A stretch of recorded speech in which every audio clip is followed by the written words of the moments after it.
And it has a little history on the line with a victory. The Argonauts would tie the 1989 Edmonton team with the most regular season wins at 16. It is Ottawa and Toronto coming up.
Cameron Dukes, C. Dukes, getting his second start of the season. Is there any pressure on Dukes? Well, if he does win this game, his team will finish 16-2, only the second time in CFL history. This guy FIO'd it. He figured it out. That is Devontae Williams, Southeastern Louisiana, sophomore. Tremendous football season, just 48 yards away from 1,000. Voted the Argos' most outstanding defensive player, Darius Pickett, stepped in at the most difficult Sam linebacker position, brought energy, speed, and most importantly, a nasty disposition. Speaking of the most outstanding defensive player on their team, that has to go to Bryce Carter. Look, it's been a down season for the Ottawa RedBlacks, but he's brought it. 31 tackles and 12 sacks, tied for second in the league, and 4 quarters of CFL regular season football remains until the real thing gets going next Saturday. We can't wait. Jim Barker, Matt Dunnigan, Milt Stegall, and someone who can't wait for this game in particular, because history is on the line. If we haven't mentioned it to you 10 times at home already, is the one and only Jim Barker. In all seriousness, though, I mean, it's already been a record year for the Toronto Argonauts. They have the 15 wins, which is great. But to get to 16 and be just the second team in CFL history to do that, this would mean a lot to this organization. But that's not what's exciting, Kate. Okay. Being the second team, you're the second team. They can do something nobody in the history of this league has done and win 16 games and then get to the Grey Cup. Because they got to win this one first, though, Coach. In order to get it. But it is something that it's different than being the second team to get to 16 wins, to be the first team ever to win 16 games and then go on maybe and win a Grey Cup. Then that leaves a legacy. That leaves something very special. And trust me, this team knows it. Oh, yes. They go to young Cameron Dukes and say, youngster, you're starting this game, and you know what? This is a legacy game. Yes. This is something you give. Ryan Dinwiddie said, once in your lifetime, you get a chance to get this kind of opportunity. Yes, it's a great opportunity for them. I mean, I'm sure they're looking to take full advantage of it. As you mentioned, Cameron Dukes, their backup is a starter. They got some other guys aren't playing, but those guys who are on the field are going to play hard. But I want to talk about Ottawa and what they're facing right now. This is a difficult situation. I've been in the situation where your team has been bad. You're playing that last game, and half of those guys are packed up, ready to go. And that's the attitude you can't have. They're going to view this film. Bobby Dice and that coaching staff, they're going to view this film and see how the guys responded in this game, knowing that there was nothing on the line, knowing they were playing a team that was going to try to come out and smash them in the mouth, and see how those guys respond. So these RedBlacks better understand what they're getting into if they want to have an opportunity to be playing in the CFL next year. Yeah, you know, from week in, week out, we talk to coaches, players, and everybody always talks about trusting the process, Milt. And the process doesn't change for these football teams. From us, from the outside looking in, you know, it's like, they're playing for nothing. No. They're playing and practicing, going through the same process each and every day. Each hour of the day is programmed. And these are football teams. Yeah, they're playing for future contracts. They're playing for future opportunities. But they're in the moment. These are a bunch of alpha dogs out there that have one last opportunity to go out there and get it on on with the Toronto Argonauts and put some good film down for coaches to look at if, in fact, they do go elsewhere. To me, this is just another opportunity. And oftentimes, you know, we say, it's a nothing game. No, it's not. This is a process that these players and coaches trust, and to me, that's huge. They also want to spoil Toronto's party. You know, they also want to spoil Toronto's party. That would be a good way to end your season, especially the way this season has gone for them. And you know what? They've had a couple weeks. It just seems like I understand the thing of the cars are already packed. Oh, yeah, they're back. And they want to get out of there as soon as film is over tomorrow. But they're not watching film tomorrow, Cole. They're not watching film tomorrow. They're not watching film tomorrow. No. And you got the right picture. Ain't nobody watching film tomorrow. I played with a guy, I won't say his name, who came to the game, the night of the game, his bags were packed. Right after the game, he took a shower pill, got in his car, and drove home that same. Charles, you don't know. We've all been there. You probably know who I'm talking about, but I won't say his name. So they were just in his locker waiting to go? Yeah, oh, his stuff was packed. He took a shower pill, didn't take a shower. That's shower pills. We know a lot of guys that have taken those. Shower pills. And packing cars and exited stage right, a lot of guys have already checked out, and that's what you don't want. And when you hear the coaches and teams have checked out or coaches have lost the room, that's what people are referring to. People are not willing to trust the process and go through the necessary steps to be prepared to go out there and respect the game. But they're still football players, and they're going to face an opponent across the line from them that's going to be playing his ass off to get this done. You don't want to get embarrassed. And that will excite them, and that'll get them going, and we're going to have a heck of a game. I just love how much you're selling it here, Coach. So let's take a look at postseason results from the teams with 15-plus wins during the regular season. Lost in the divisional finals 3, lost in the Grey Cup 4, but won the Grey Cup 5. This includes that 1989 Edmonton team, and as you mentioned too, JB, they lost in the divisional final. So if the Argos go to the Grey Cup, let alone win the Grey Cup with 16 wins, it would be absolutely incredible. We'll get you to Ottawa right after this. Give me hope, take my hand. I'm not a victim, I'm taking a stand. It's the final battle. Give me hope, take my hand. I'm not a victim, I'm taking a stand. It's the final battle.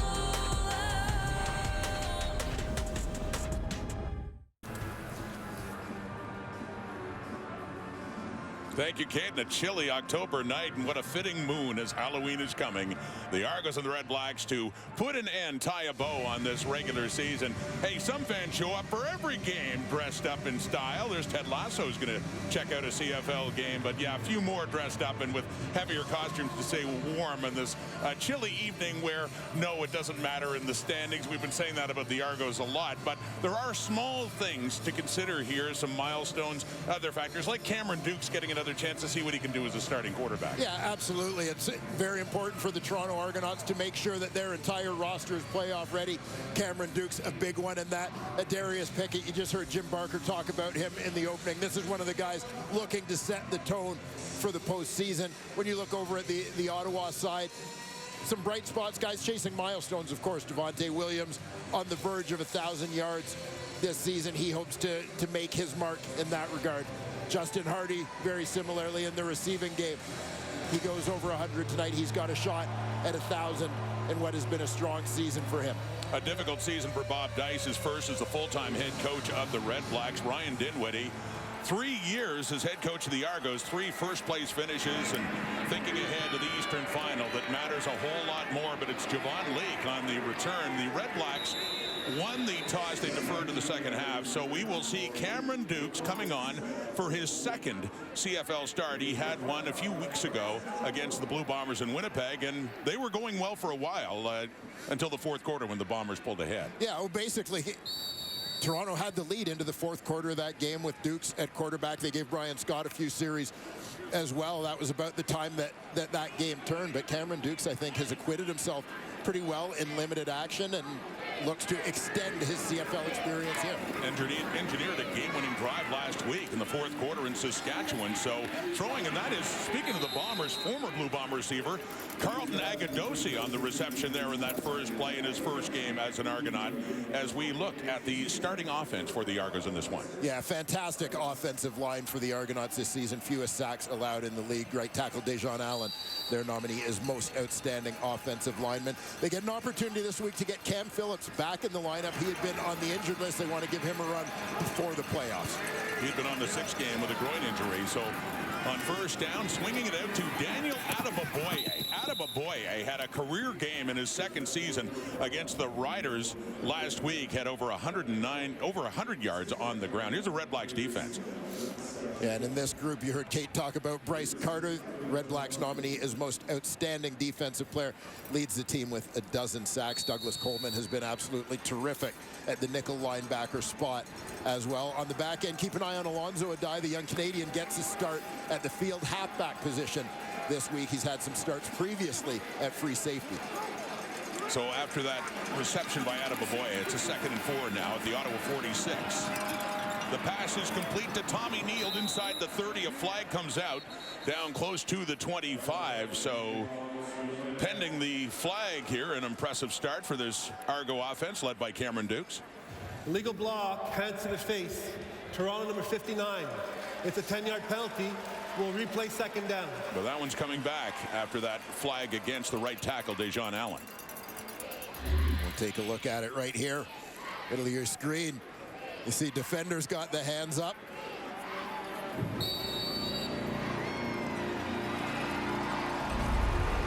Looked more like that one was hands to the face the other way from what we saw there, but Allen draws the flag, so they'll back it up. To a 2nd and 14. There's Alonzo Adai. Moving from safety spot to the field half in this one. Blitz coming, he gets rid of it. Dukes and an open receiver just beyond Agadosi. Got it on the fingertips, and Dukes had to get rid of it fast with the pressure coming. Not quite, so the Argos will have to punt. And Cameron Dukes stands in there and takes a hit on this one. Blitz coming from the secondary. Justin Howell, a free safety up the middle. Carlton Agadosi trying to manage that sideline while staying focused on the ball, just unable to haul it in. So John Haggerty, who came back last week after missing several games with an injury. Boris Beattie had been filling in.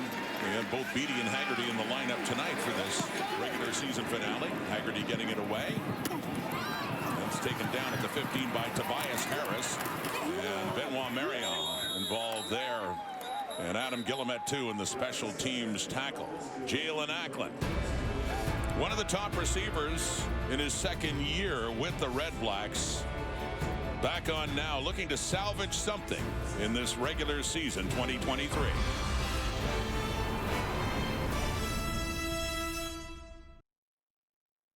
Red Black football, he was the 4th different starting quarterback in 5 weeks to start this season for Ottawa. This will be his 14th start of his rookie season. Dustin Crum. Yeah, and, you know, people are going to look at the record, and obviously it's not what the Ottawa RedBlacks wanted it to be. High expectations after wins in its first 2 starts. But overall, I think a pretty successful rookie year for the RedBlacks QB. Handing off to Devontae Williams, picks up 5 more yards as he gets his chase for 1,000, coming in 48 shy. Here's the rest of Ottawa's offense. Yeah, and Drake Centers at right tackle. First-year guy out of Texas Southern, getting a late-season look here along that offensive line. We mentioned Devontae Williams looking for a 1,000-yard season. He comes in at 952 on the year. And he ran for 6 more, actually. A 2nd and 4 at the Ottawa 31 for Crum, and the RedBlacks with time to the left, and nearly intercepted. Coming in, closing in, Jonathan Edouard, who was called into his first ever start, played his university football here in Ottawa at Carleton. He had a chance for his first CFL pick. Yeah, you see the overthrow here. Looking for Braylon Addison. Edouard with the diving attempt.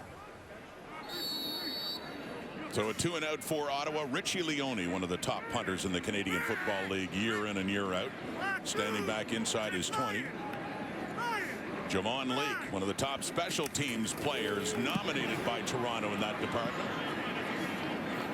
4 return touchdowns on the season. And he takes off to the left and trying to find the edge. He does a nice special teams tackle there by the other 32, Adam Auclair. Last week, Cam Dukes came on and played the 4th quarter at Mosaic. And the Argos were trailing. They let the comeback here. DeMonte Coxey. Big catch. Richie Sindanian, just his 2nd game with the Argos to keep the drive going. That was on 3rd down.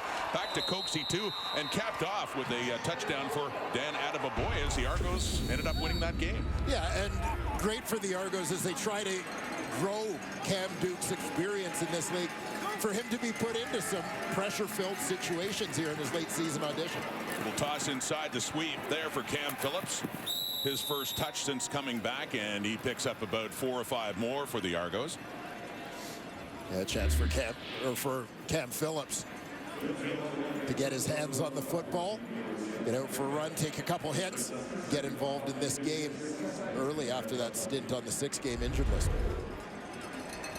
Cam Dukes to Cam Phillips. 5-yard pickup, 2nd and 5. This is the final game of the 2023 regular season in the Canadian Football League. The Argos and RedBlacks, glad you could be with us on this doubleheader day. On the 2nd and 5, the play fake with time. Deep look right down the middle for David Ungerer. It's intercepted. Picked up by Alonzo Adai, and they whistle him down. The coverage converged right about the time the ball was arriving. And the RedBlacks have it on the first turnover committed in this game. The interception thrown by Cameron Dukes. Alonzo Adai coming back, closing in, and Adai with his 3rd interception of the season.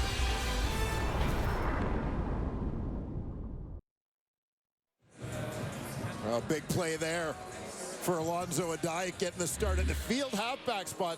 He's out on the wide side of the field on this play. The route is going to the weak side. He doesn't have anything on his side, so he's going to help out deep. Sees his guys in a little bit of trouble on the deep ball with the intended receiver Ungerer in behind coverage. He gets on his horse and makes his way across the field to come up with the INT.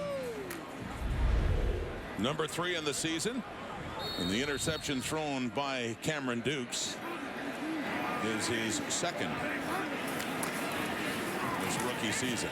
So off the fake, and is intercepted right back by Mason Pierce. Inside the 20, 15, 10, 5, touchdown. A pick 6 for Mason Pierce right after the RedBlacks had taken it away. And what a return by Pierce. He had a big pick last week that helped seal the deal in the victory in Saskatchewan. Mason Pierce just left of the goalpost. He's moved over from where he's been at the boundary half. He's playing on the field side this week. And he cuts across the field to come underneath and make a play on that football. As the first-year halfback really settling in here in the Canadian Football League. Had a couple of close calls and looking for interceptions in recent weeks, and as you said, came up with a big one a week ago.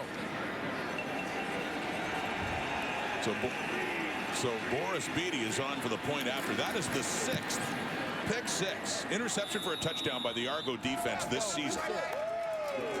And the first for that guy, Mason Pierce, who really has come on since they clinched first in the division after the injury to Robertson Daniel. He's had a lot of time, and he's making the most of it. And got a play where, with Pickett blitzing, rotating on that back end, and Pierce coming across. Makes a fantastic play, and then fighting his way into the end zone. And it just speaks to the depth that they have built on this Toronto Argonaut roster. Getting production out of so many different guys. The rookie from the Colorado School of Mines, Mason Pierce. Did you say Mines? Mines. We went through this back when Isaac Harker was. Remember Isaac Harker, who played quarterback Saskatchewan from that school. And Pierce, back-to-back weeks with a big interception. And said he stepped in with the injury on, actually, initially in the boundary half spot Robertson Daniel had. And Daniel was having a great year before he got hurt. Yeah, Pierce has stepped in nicely. Colorado School of Mines, not Mines. Tobias Harris had a touchdown 2 weeks ago against the Argos in Toronto on a kick return.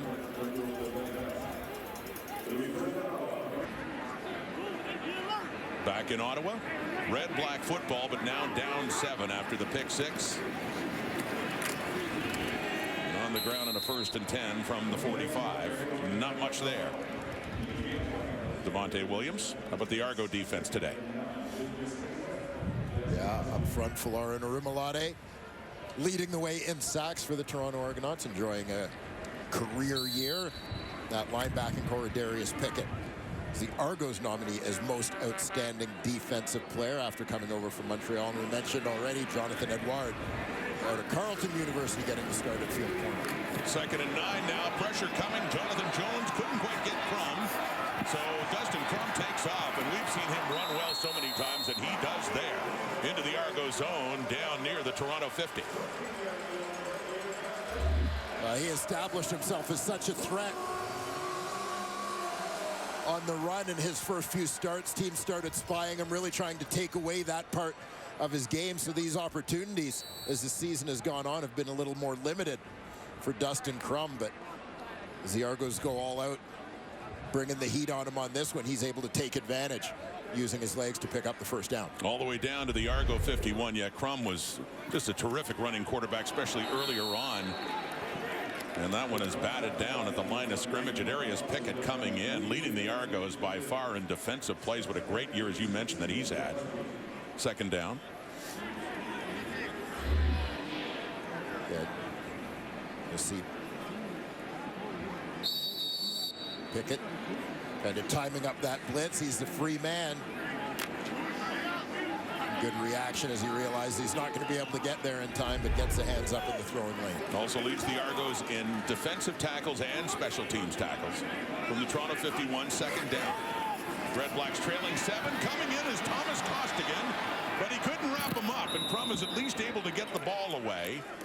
Nonetheless, it is 3rd down as the kicking unit, Richie Leone, is coming on now to punt this one away.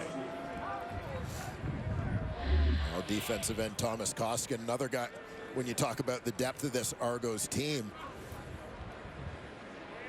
who's had an opportunity to show his value late in the season, getting on a little bit of a roll.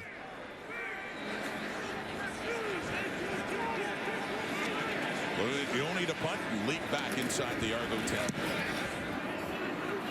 Shorter punt, bouncing down around the 20, and then takes a roll back towards the RedBlacks up around the 25. Cam Dukes back on. He had thrown an interception before, but the defense got a touchdown. The Argos lead it by 7.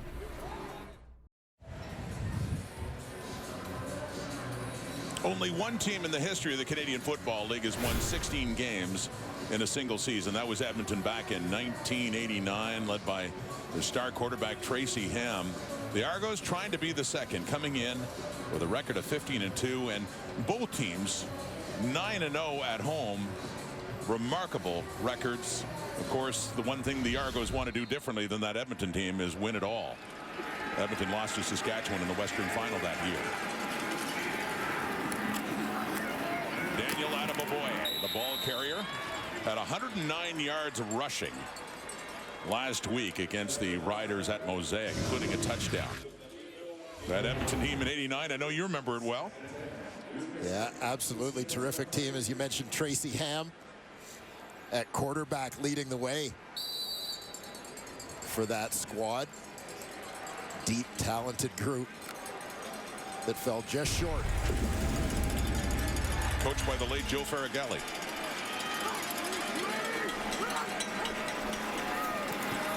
Second and 10. And that one falls incomplete. Cam Phillips is the intended receiver, so a 2 and out for the Argos. And that's the thing, too. I mean, as you look at this play again, the Argos, 16 is nice. 18 is a nicer number. Just want to win the rest of the way. 3 more wins, not just 1. Well, we've talked for so much of the season, a third of the Argos season, in fact, that they have played since clinching. And it's all been about getting ready for the playoffs, putting themselves in the best position to turn regular season success into a Grey Cup win. John Haggerty to boot it away. And a good punt. Tobias Harris in the 35. Goes left. Brandon Caliber takes him down. Devontae Williams, a couple of weeks ago, the RedBlacks' last game against the Argos in Toronto, and he got himself closer to that 1,000-yard milestone, up to 952 yards after that result, 125 against Toronto. Yeah, we've said it a number of times, Devontae Williams, particularly in the second half of this season, has really been one of the bright spots, one of the true positives for this Ottawa RedBlacks team when you look at building blocks for this franchise going forward. First down at the 45. Crum eludes the pressure again, and he gets it off to Jalen Ackland, who's knocked out by Jamal Peters after a first down for Ottawa.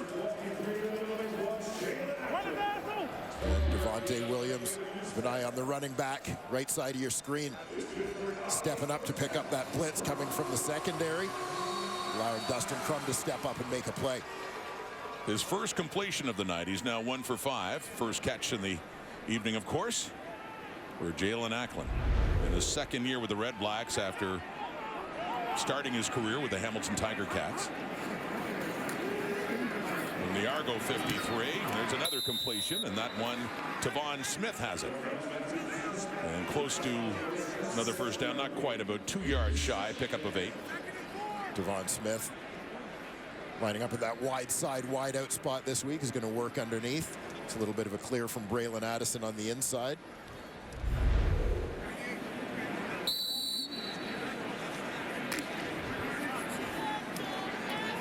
And marking him down closer to the 47, a little further back. So call it a 2nd and 4 now for that catch by Smith. Past the midway point of the first quarter, the blitz is coming. He gets rid of it, and it is Shaq Evans, who cannot hang on. Would have had a first down, but instead, once again, the RedBlacks will have to come on and punt it away. And you can see the frustration there for Shaq Evans.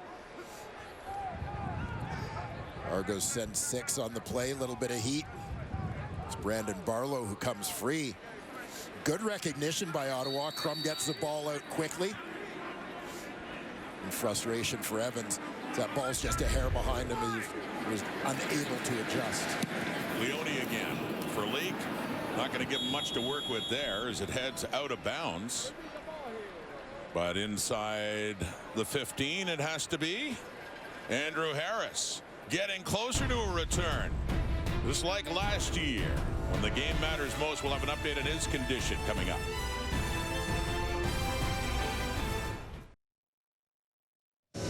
Andrew Harris has made a difference on the field and off, missing a lot of time with injury, and the one who's benefited a lot from him is Daniel Adeboboye with more. Let's send it down to Claire Hanna.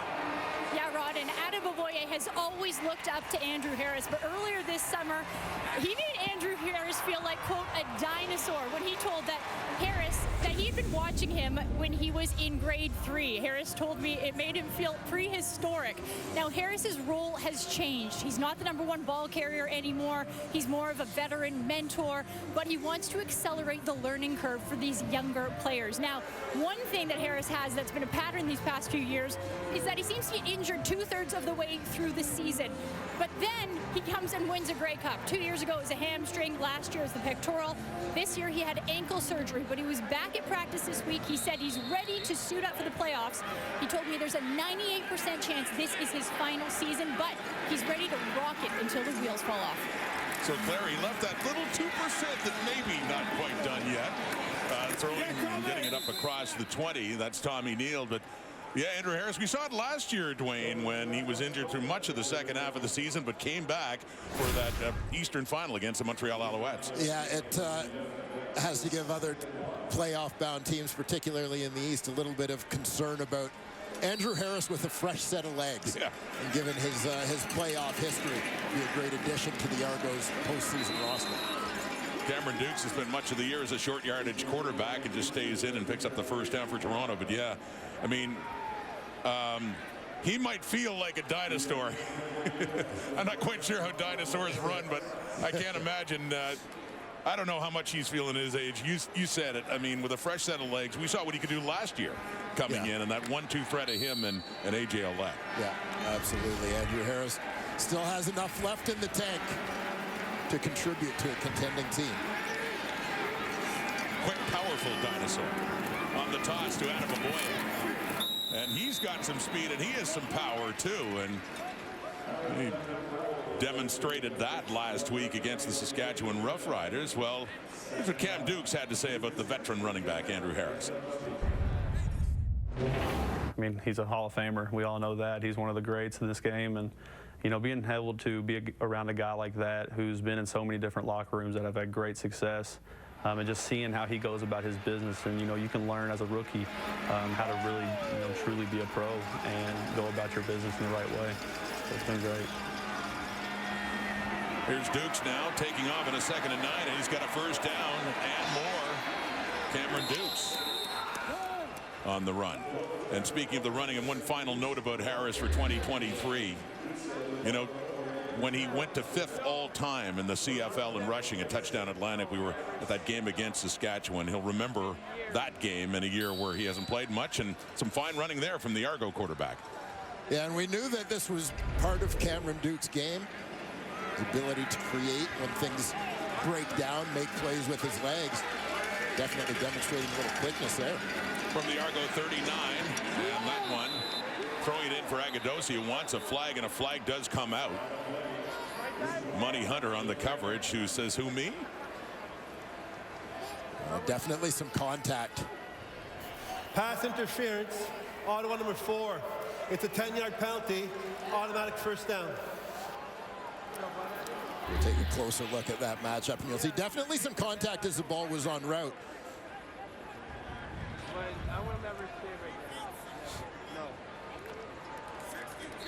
Hunter coming around with that right arm just a little early.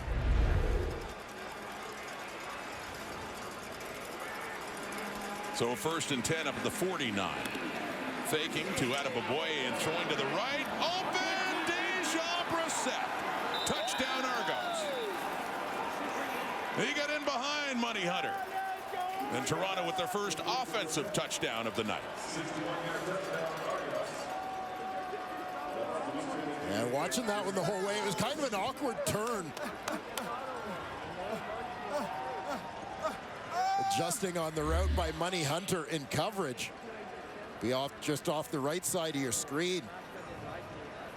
Brissett gets in behind him on the break. Money Hunter unable to recover. Good find by Cameron Dukes on the move to extend the Toronto Argonaut lead. For Brissett, in his 3rd year out of Virginia, the Canadian receiver having his best season in his young CFL career, came in with 533 yards receiving and 4 touchdowns. He just got number 5, and he's been given more of a chance with the injury to Curly Gittens, one of their top receivers a year ago. 6 plays, 98 yards for the Argos, driving down in under 3 minutes to score. You'll see Brissett lined up out wide here. Money Hunter on the corner in coverage. You see Hunter kind of sits on it. He's slow on the turn. You see how he looks back, and that kind of delays his ability to recover and get back to Brissett. By that time, Cameron Dukes is spotted. The Mississauga native opened down the sideline and puts it on him for a big TD. 2nd touchdown pass thrown in the young career of Cameron Dukes. He had one in his first start against the Bombers in Winnipeg to A.J. Ouellette. Good morning. Let's go. Argo, baby, 1-0. Let's get it. 1-0. They're Time of the year, man. Let's go, baby. Their motto all season long, just to worry about the game immediately in front of them, which is this, the last regular season game. And then in 2 weeks' time, they will host either Montreal or Hamilton in the Eastern Final. So after the Brissett touchdown and the return, and they all gang up now on Tobias Harris to make sure he's down. Dustin Crum, who won his first 2 CFL starts, week 6 against Winnipeg in overtime here, and then the next week in overtime again against the Stampeders. And so he was 2-0 as a starter. The team was 3-3, but then really fell on hard times the rest of the way. Yeah, and again, we've talked at length over the years about the difficult history for rookie quarterbacks in the Canadian Football League. Jonathan Jones coming in to finish off Crum, and taking down Crum, by the way, being the most sacked quarterback in the CFL of the season. Part of the difficulty of being a rookie quarterback. Yeah, absolutely, right? Recognition, that ability to get the ball out quickly. As you see, Jonathan Jones coming from the left side of your screen. He's in for Winton McManus this week. But for Dustin Crum, because he had that quick success in terms of wins, in terms of giving the team a chance to win, I think it created these immediately high expectations that made the struggles in the second half of the season maybe particularly tough for fans to digest. Blitz coming, Jordan Williams can't get him, and Crum takes off. And he is hit hard coming back. Falarin Rimolade, there's a flag out on that play. We saw a lot of that early on from Dustin Crum this season, where he would take off and was so dangerous on the run. A flag out in the red-black backfield. Suspect this may be holding against Ottawa, as Sean Oakman was lobbying for such a call.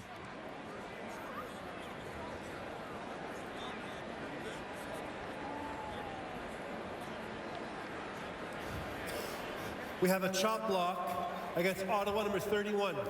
We'll go back 15 yards from the end of the play, and it's going to be third down. Third down.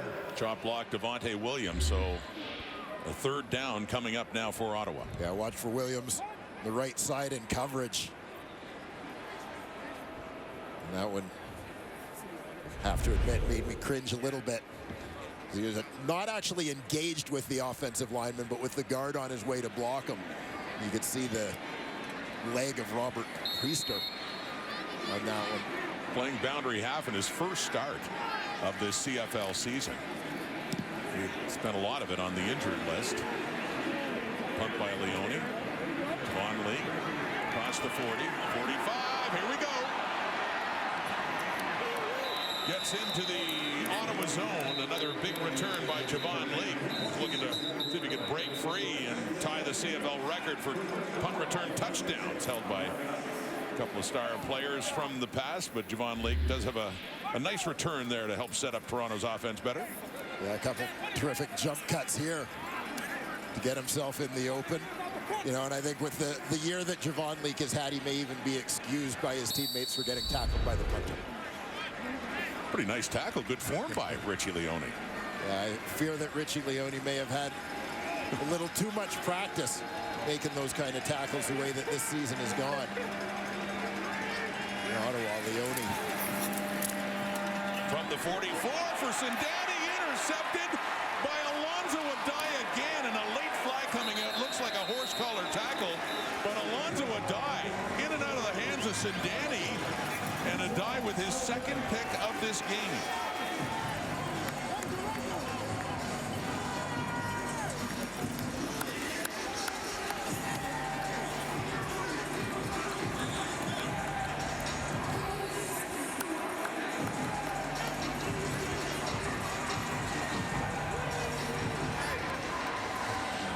One there. After the interception, major foul, horse collar tackle, Toronto number 66 will go up 15 yards.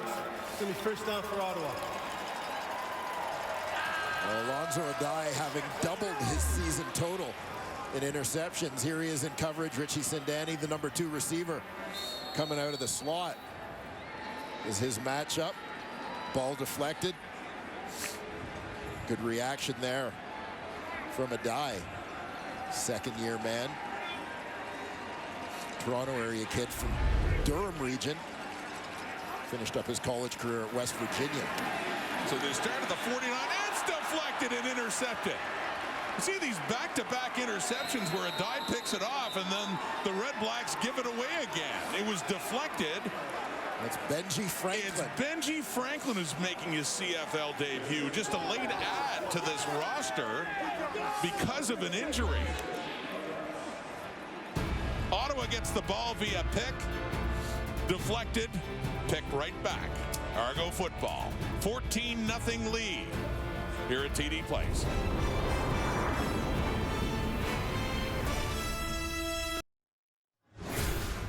The numbers through one quarter kind of give you an idea why these two teams are where they are.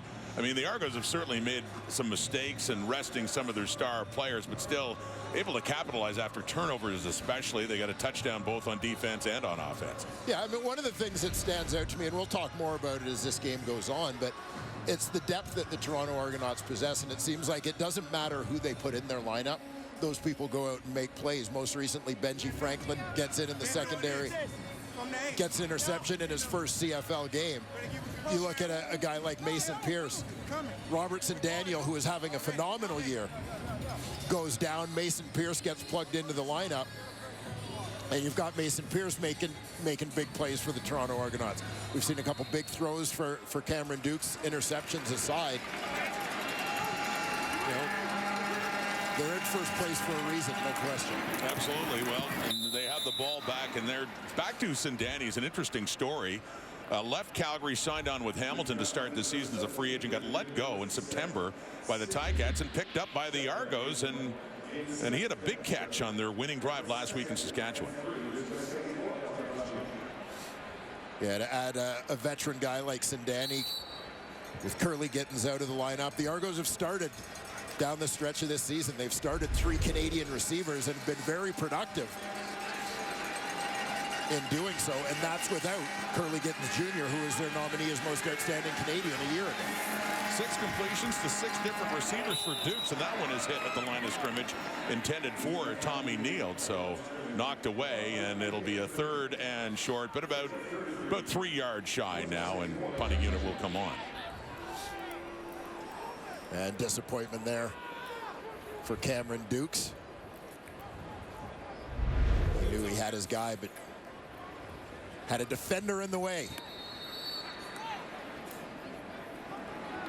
So Braylon Addison is back. 2 returners back for the RedBlacks, along with Tobias Harris.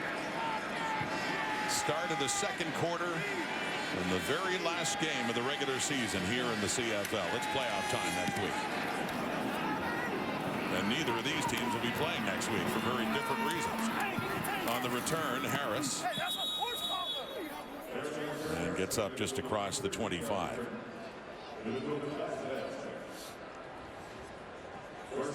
And a reminder for this, normally it's Sundays, but the division finals and the finals, and the semifinals starting next week are on Saturdays. Grey Cup is still on a Sunday. So next week we will be in Montreal for a rematch of today's earlier game with the Ticats and the Alouettes, but a whole lot more at stake.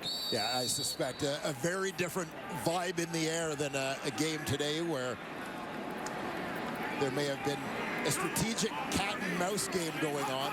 But next week it's for keeps. We'll see probably some different looks from both of those teams than what we saw today. From the Ottawa 26, and Crum, and he completes it too. Cutting back, Justin Hardy, their top receiver, with his first catch as he gets it up across the 40. Yeah, you'll see Justin Hardy here coming out of the slot. He's going to work underneath. Crum gets on the move and finds him just as he sits down in the hole.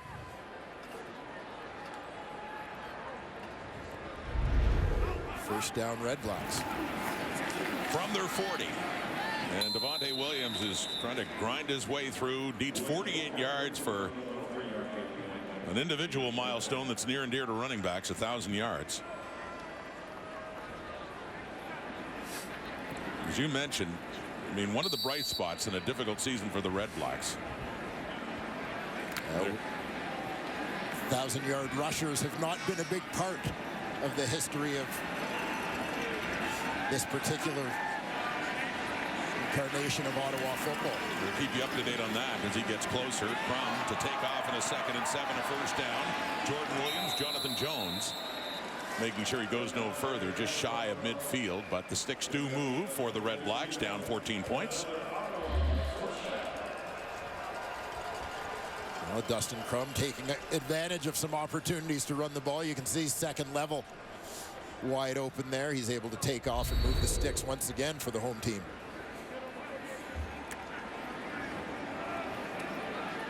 By the way, Williams with 10 yards rushing in this game, so needs 38 to reach the magical 1,000. Has the ball again. That'll help as he drives through, gets it closer to the Toronto 50. It looks like 5 or 6 more yards for his total.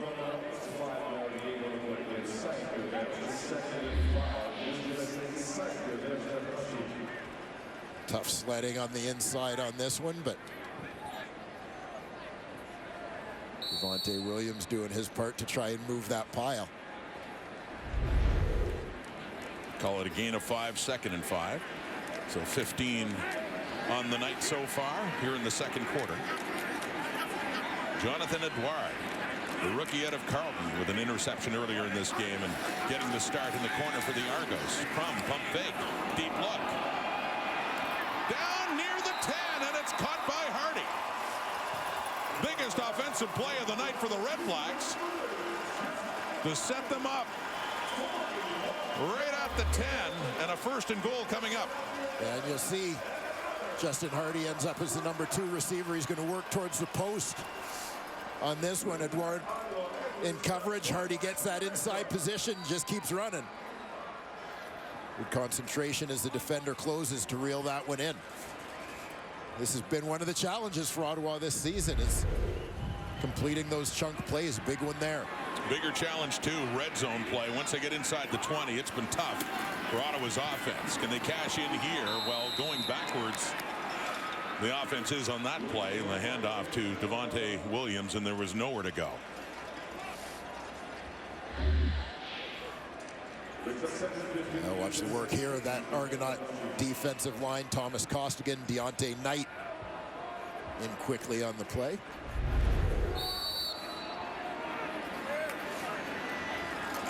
So he lost 5 yards on that carry. And this is a 2nd and goal from the Argo 15. So Crum, you would think, be looking to the end zone. And he tries to take off, and he's taken down by Brandon Barlow. So field goal unit will have to come on. And as said, that's been one of the negative stories for the Ottawa offense this year, is the inability to get touchdowns when they get close. There you'll see Brandon Barlow rocking the pink accents here in the month of October. Coming up with a big play there. Limit the Red Blacks to this field goal attempt. 24-yarder from Michael Domagala, who is now 6 for 7 since taking over for the injured Lewis Ward in the field goal department. But the Argos have a couple of touchdowns. The Red Blacks get their first points of the night, a field goal by Domagala. But they got it down to the 10 and a 1st and goal. They settle for 3 on the final night.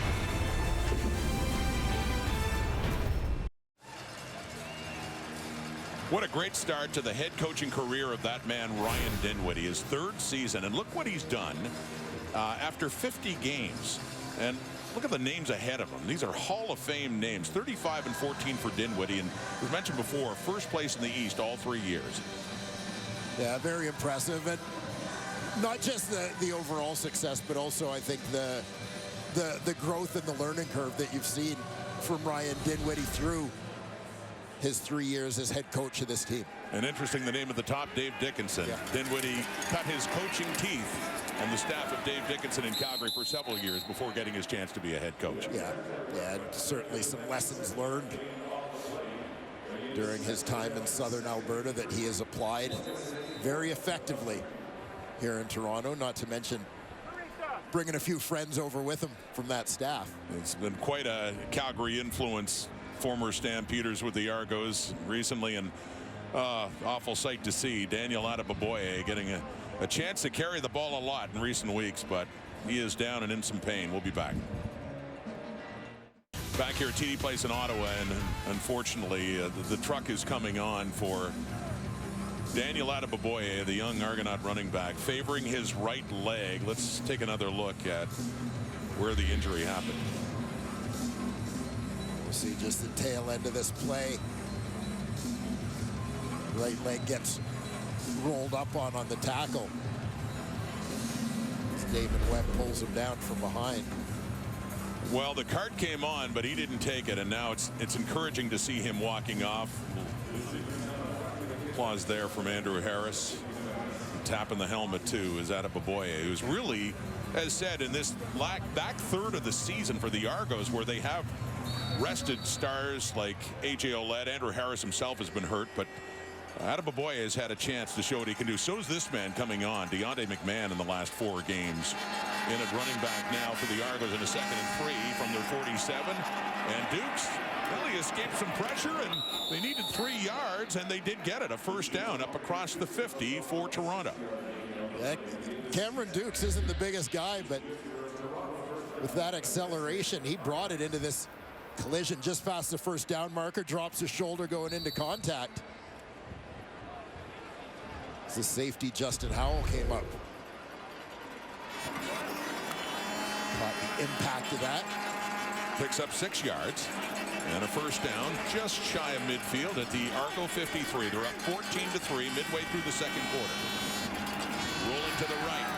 Lorenzo Malden couldn't get to him, as he does get rid of it to David Unger, and looks to be about 5 more yards for the Argos. Quick hitter here. We got Dukes on the move. Lorenzo Malden closing. Dukes taking a little bit of a shot there. Javon Santos Knox runs through him. Unger coming back to the football to help out his quarterback. Gets half the necessary yardage. From our stats guru, John Perlberg, 7 different receivers on 7 completions now for Cameron Dukes. Deep. Looking for DeMonte Coxey. Or sorry, Cameron Phillips, the intended receiver. Excuse me, Coxey not playing tonight. Phillips couldn't come down with it. And it is 3rd down. Yeah, I thought Phillips did a nice job tracking this football and adjusting to it. It looked like he was going to be able to make the spin and grab here down the middle of the field. But at the tail end, see Douglas Coleman get a hand there to poke that one out. Terrific defensive play. Staying with it and finishing in coverage. There's another player who really come on and had a great season. Douglas Coleman. Pressure there on Haggerty, is able to get it away to Harris down near his 10. And the special teams tackles leader for the Argos, Adarius Pickett, is in to stop him there. Saw a big catch earlier by the RedBlacks' top receiver out of East Carolina, Justin Hardy. Got him down near the 10. They settled for 3. Ottawa has the football again here at TD Place.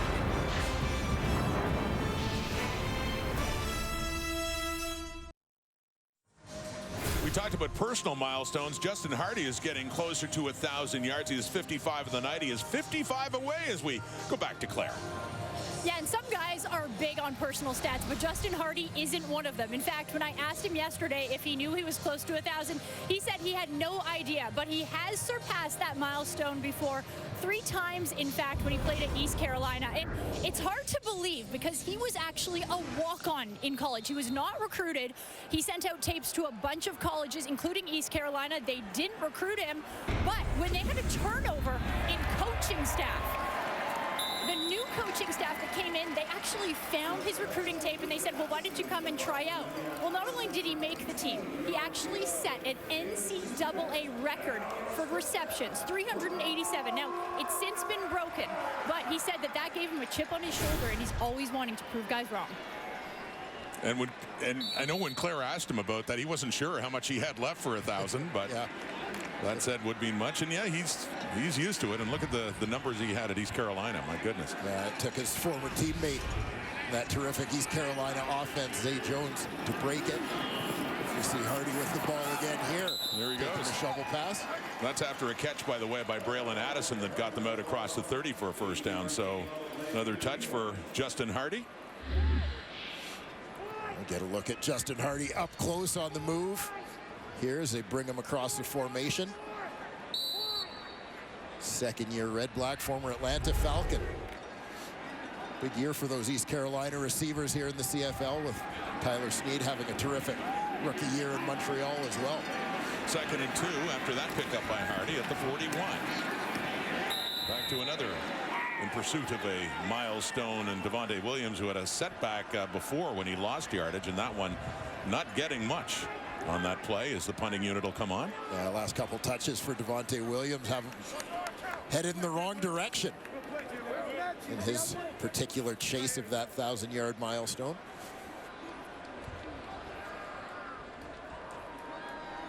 Javon Leake, Argo nominee for Special Teams Player of the Year.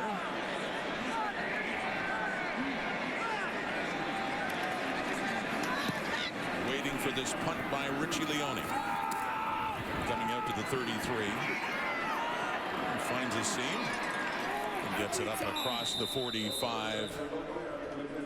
As the Argos will enjoy some good field position to start, and they've had a lot of that this season, in part because of that man 32. Yeah, Javon Leake has been absolutely terrific for the Toronto Argonauts, and one of those guys in a tight game who can certainly change the momentum in a hurry, and we've seen it. I'll tell you, times this season when the Argos offense hasn't really been rolling. 32 has been the difference. We were at that first meeting between the Red Blacks and the Argos. Remember, both offenses really clicking in the first back half. and forth game. And it got broken open by a big punt return touchdown in the second half by Leake. Pressure coming. Dukes gets it away. There's Tommy Neal. Has it across midfield and a first down for the Argos. Yeah, you see Tommy Neal coming out of the slot, working underneath here.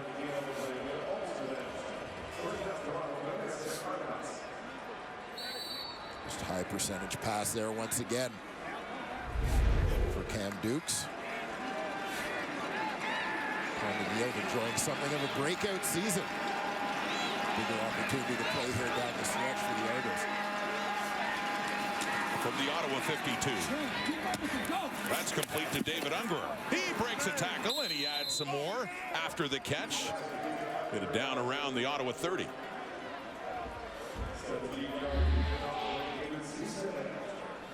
Argos offensive line has allowed the fewest sacks in the Canadian Football League. Keeping things clean there for Dukes. Find Ungerer along the sideline. Another guy for whom, again, young Canadian for whom this has been a breakout year. Former Hamilton Tiger cap coming over in 23. Deontay McMahon with it and taking it right side. Ball comes out. Ottawa football as the Argos turn it over for the second time of this game. It's Elijah McGee, or the third time they have. 2 interceptions and then the fumble by McMahon. And the hope, obviously, from an Ottawa point of view is that they're able to do more with this than they did with the 2 interceptions. Those previous ones, those picks, they gave it right back. See what they do this time around. 14-3, 3-minute warning. This 3-minute warning is dedicated to the one and only Milt Stegall. Look, I have his game-worn helmet here. He's going into the Manitoba Sports Hall of Fame. Congratulations this week, Milt Stegall. We're proud of you, my friend. Thank you.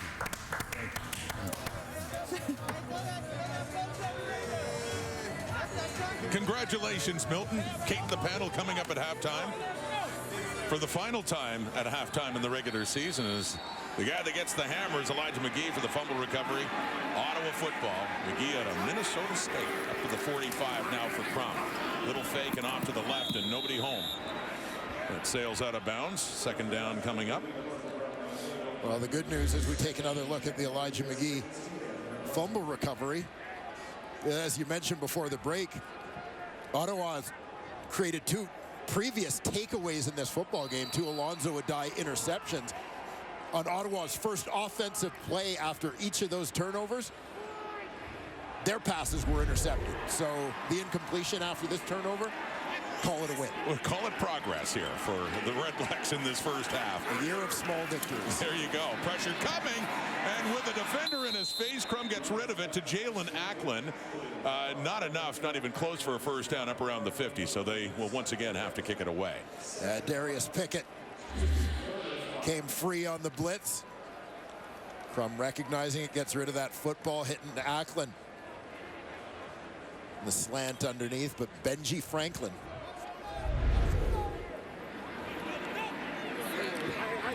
With the tackle. Benji Franklin, who had an interception earlier in this game, in his first game with the Argos, and it was a late scratch that got him into the lineup.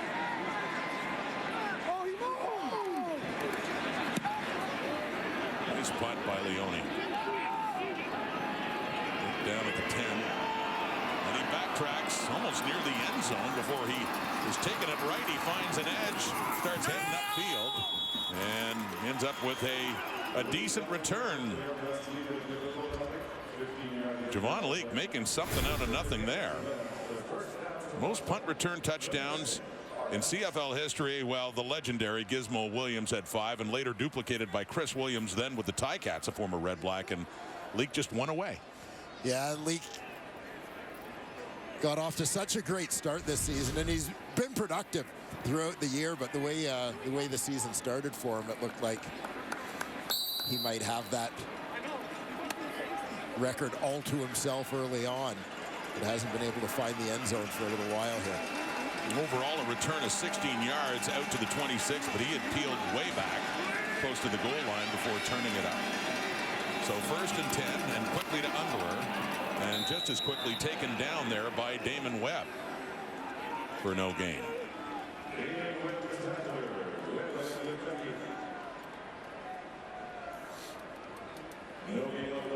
Cameron Dukes.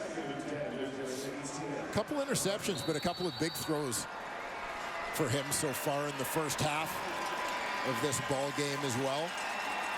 Again, all part of the learning process for a young quarterback, and very important guy for this team heading into the playoffs. Pride of Shepherdsville, Kentucky. Cameron Dukes has lots of time. He looks off to the left to a wide open Ungerer. First down and more. He gets pushed out of bounds at about the Argo 50. 1:32 on the clock until halftime. Toronto leading Ottawa by 11. And David Ungerer, so often flying under the radar in this receiving corps, but comes up with another in a year of big plays. Came in at 491. He's well over 500 yards now receiving in this season. 3 touchdowns, all scored early.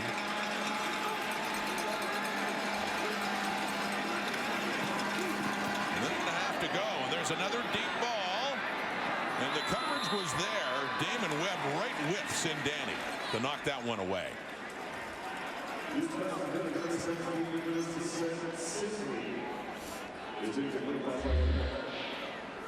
Watch pressure coming from the top of your screen. Douglas Coleman on the blitz delivers the hit. That ball fluttering a little bit, which affected the flight.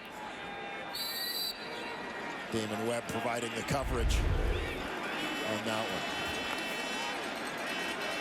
2nd and 10 now as halftime gets closer. Kate in the panel coming up. And more heat, and this time they do get Cameron Dukes. Coleman was coming in again. And it's Javon Santos Knox, a middle linebacker, coming in and getting the sack there.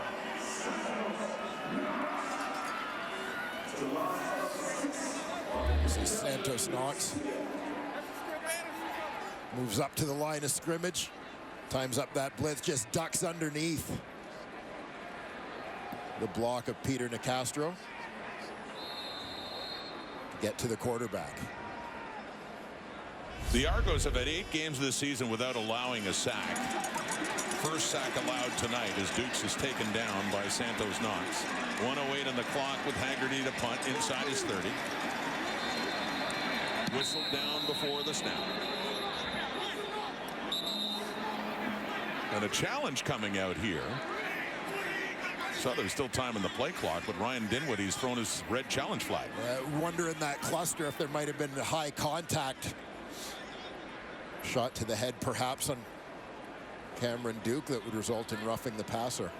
We'll take a closer look.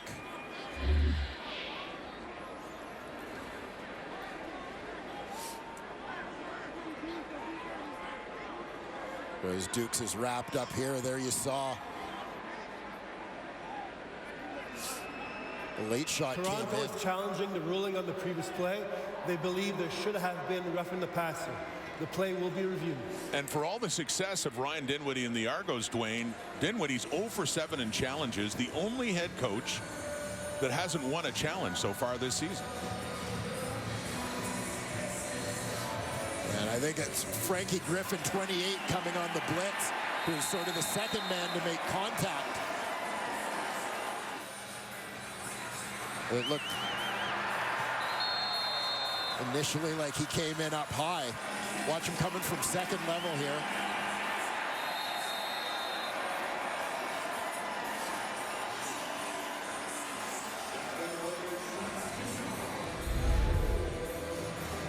Tough to tell if Dukes may have ducked or been spun out of the way just in time, but initially it certainly looked like there may have been contact helmet to helmet there as Griffin came in. Well, said 0 for 7 in challenges so far this season, and command center taking a look at it. Was it roughing the passer? And Cameron Dukes, who remains sitting on the bench. And this is second CFL start, so we'll find out now if this is going to be overturned. Upon further review, the ruling on the field stands. Toronto loses their timeout and their first team challenge. It's going to be third down. So another lost challenge for the Argos, as they will, after all, as they were planning to before, get the punt from Haggerty, and Frankie Griffin is absolved.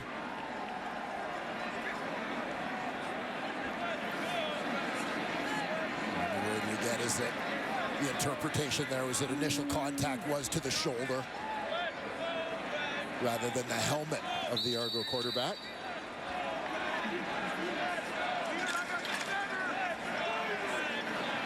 Just under a minute to go till halftime.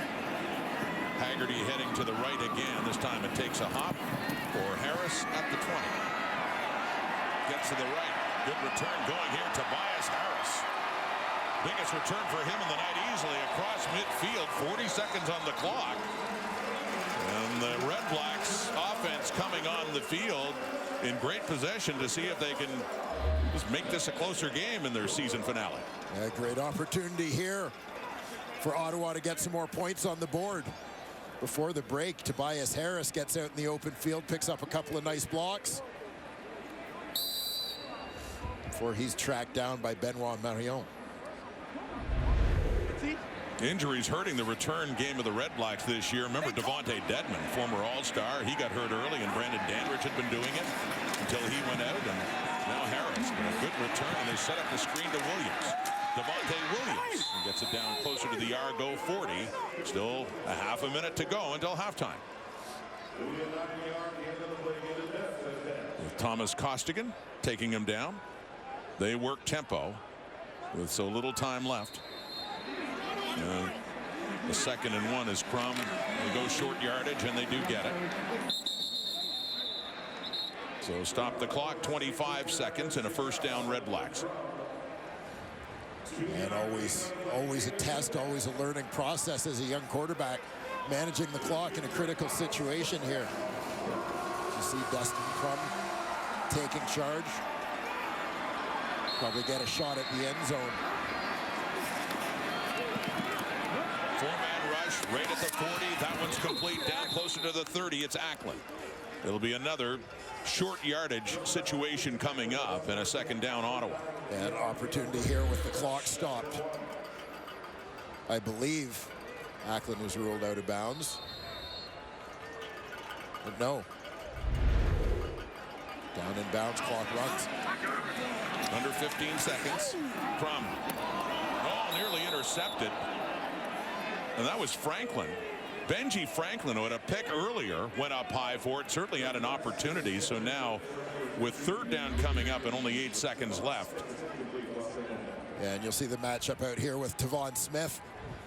Top left corner of your screen. Franklin on the corner. In coverage. Overthrown ball.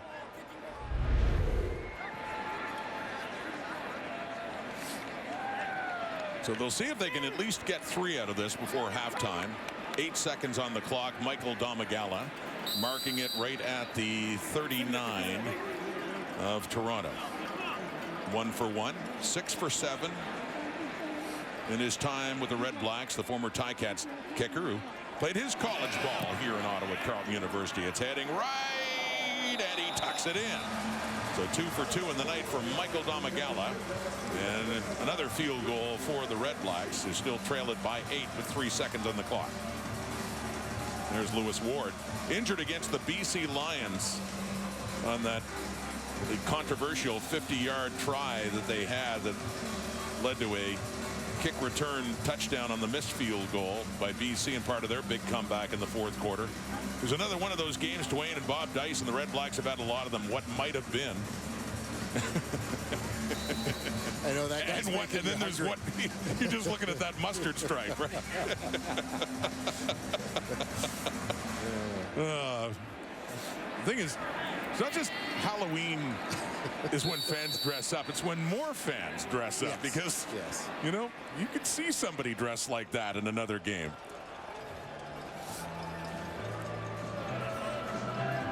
So among the players of note in the first half, how about Dejan Brissett, the Canadian receiver for the Argos? Yeah, Brissett, the number 2 overall pick back in 2020. We've talked about the Canadian receivers breaking out for Toronto this year. Brissett certainly among that group. With the touchdown for the Argos as they have this lead, here he is now with Claire. And Dejan, we saw you with that 61-yard touchdown, but I got to ask you, what do you think so far of Cameron Dukes and his play? Oh, man, since day one, Cam's been comfortable, and we trust him. He's calm and poised in the huddle, and there's no real drop-off from the first group to the second group. So we love the way he commands the huddle, and we're going to play behind him. As you try to match the single-season record in the CFL for wins, what's going to be going through your mind in the second half? Man, 1-0. You know, that's what we say before the games. That's what we say all week. But it's not just 1-0 as a game. It's 1-0 every single play. How are you going to win every play to then look back and have all these bricks stacked up and get the W? Thank you, Dejan. Thank you. Appreciate it. All right, Kate, let's send it back to you and the panel.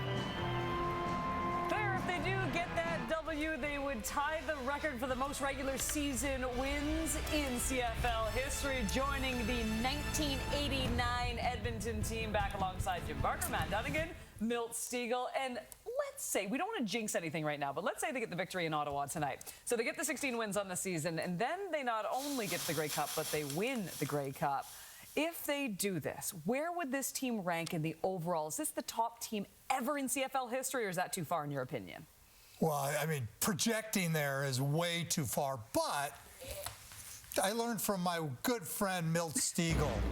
You are what your record says you are. There it is. If this team wins 16 games, wins the Grey Cup, I was part of a 15-win Grey Cup champion, won the Grey Cup like 48-23 back in 1997. But I would have to say, you know what? These guys won 16, and we didn't. We both won Grey Cups, but they won 16. They were better than we were. I think I know where you're taking this. You got to win a bunch of games in the regular season and then cap it off with the victory in the Grey Cup, right? Exactly. Well, I do know this, that when Toronto gets to the Grey Cup, when they do, I'm not talking about this year, I'm talking about in history, they finish. They got a 750 winning percentage when they get there, and they just absolutely get it done. I know that I would take a 91 team that was 13-5 and put it up against the 16-2 team if they win tonight. And you know what? That's all good. But in the words of Milt Stiegel, you were a 13-win team, man. Right. But what we're talking about all-time stuff, right?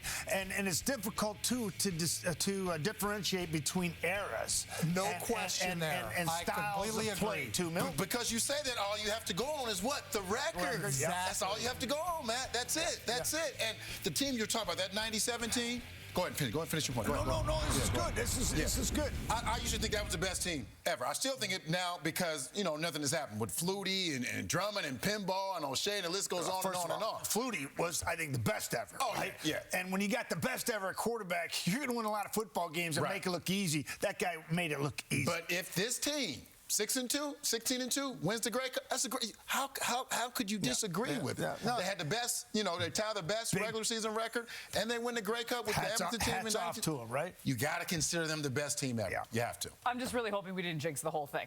You know what I mean? No. No one's rolling these clips back. That's for We don't sure. believe in that jinxing stuff, Kerry.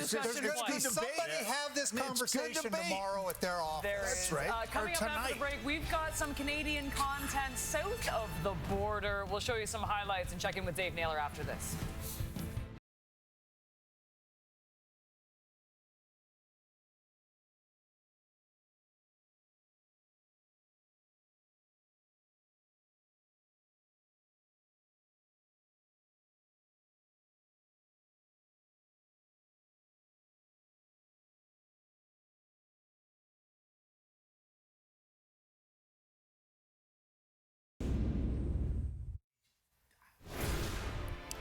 All right, if you haven't heard, the musical performance is coming up at this year's Grey Cup in Hamilton. Absolutely phenomenal. It all kicks off November the 16th. The CFL Awards are that night. Yours truly hosting, and it is Shaggy as well. Carrie Underwood on the Friday night back in Hamilton. November the 19th, Jamie Fine will be doing the Sirius XM Grey Cup kickoff show. If you haven't heard her live, she's incredible. And of course, the halftime show will be Green Day, the Twisted Tea Grey Cup halftime show. Can't wait for that. Pittsburgh taking on number 14 Notre Dame, 21-year-old Ottawa native Christian Veilleux making his third career NCAA start, third quarter action, fit down 24-zip. Veilleux under pressure, picked off by Jaden McKinney, takes it to the house. It's a 43-yard pick six. Entering Saturday, Veilleux had yet to throw an interception as an NCAA starter. He was picked off 4 times in this one, a tough one. Notre Dame would win big, 58-7. The final, obviously still a huge accomplishment as a Canadian, starting down in the NCAA for a team like Pitt, but quite a rough outing here for him today. Just 14-29, 127 yards, and of course the 4 picks. With much more, Dave Naylor. Well, Kate, this figured to be a very tough assignment for Christian Veilleux and the Pitt Panthers from the outset. Notre Dame, one of the best defenses in all of college football and one of the most intimidating places to play. And it really got off to a bad start right from the very first snap. Christian Veilleux took a sack on the first play, and head coach Pat Narduzzi mentioning after the game there was an open receiver that he didn't see. And that was kind of one of the themes for him all day. He was under pressure. A lot of time had to take short throws, and when he was going a little deeper, often was forced to hurry. One of the things Christian Veilleux has done all his life growing up, he's had a nice touch for the deep ball, and we saw that in his first 2 starts against Louisville and Wake Forest. Really didn't see it much today. He did hit 1 throw for over 30 yards, but that was later in the game just before he was taken out with about 9 minutes left to play. And by his own admission, he said this was just a game he was not sharp. He was not accurate, didn't put the ball where it needed to be, but for a guy who's in just his 3rd start of college football, redshirt sophomore, 21 years of age, he said, hey, I got to go back, watch the film, go practice it, and get better. And they better get better soon because they've got Florida State coming next week, so another very, very tough assignment for him and the Panthers. But overall, a tough game. The fact that they couldn't run the ball against one of the best run defenses, when you're throwing it, the problem is Notre Dame also has one of the best pass defenses in all of college football. So a learning experience for a young man we expect to see many great things of as he continues on his path in college football. Certainly just the start for Veilleux. Meanwhile, we have a game to wrap up in the nation's capital. The Argonauts going for win number 16 on the season, up 14-6. Stats coming up next.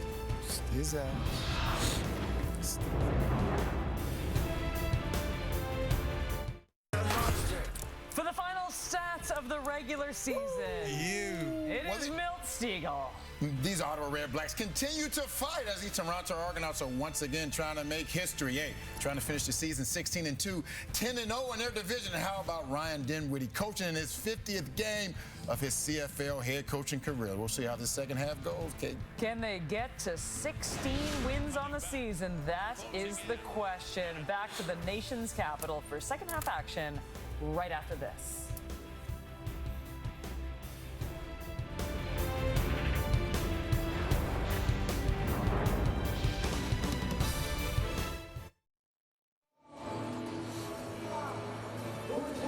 One half remains in the CFL regular season. It's the RedBlacks trailing the Argos 14-6. They've got a good performance defensively from Alonzo Adai standing by with Claire Hanna. Alonzo, turnovers were a big part of that first half. You had 2 interceptions, but both times they were followed up with turnovers. What was the emotion like then? We just got to stay even kill, continue to make our plays, and do what we can to put our team in the best situations. As you guys are down 14-6, how do you go out and try to finish this season out with a win? One play at a time. That's all we can do. Focus on the moment, make the plays as they come to us, and just effort, really. Time to dominate.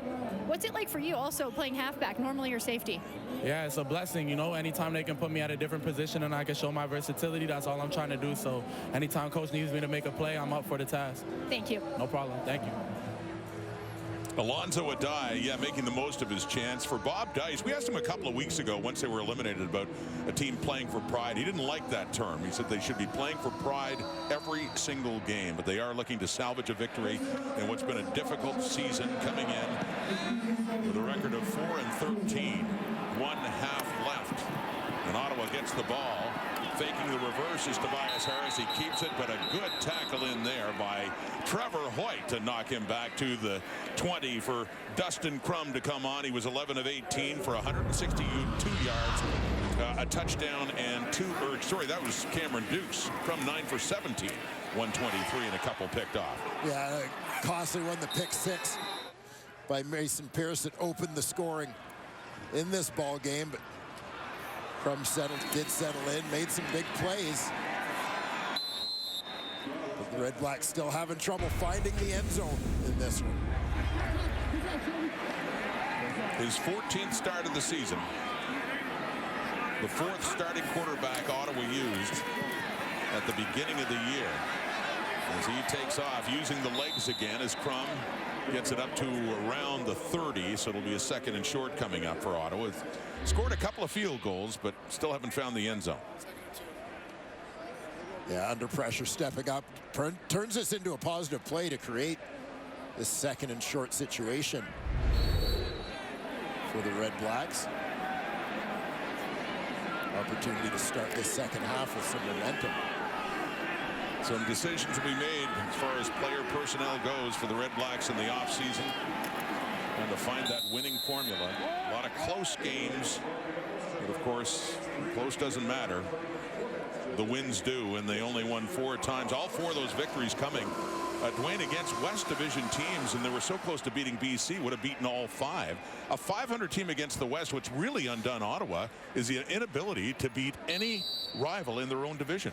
Yeah, the proverbial 4-point games have been absolute backbreakers for the RedBlacks. This is their 3rd game against the Argos to close it out. They lost the previous 2. They were swept by Hamilton and Montreal. 4-man rush, and that one is complete on first down. And that's Devontae Williams. So adding to his receiving yardage totals as he gets it up for another Ottawa first down. A good start to this second half for the RedBlacks.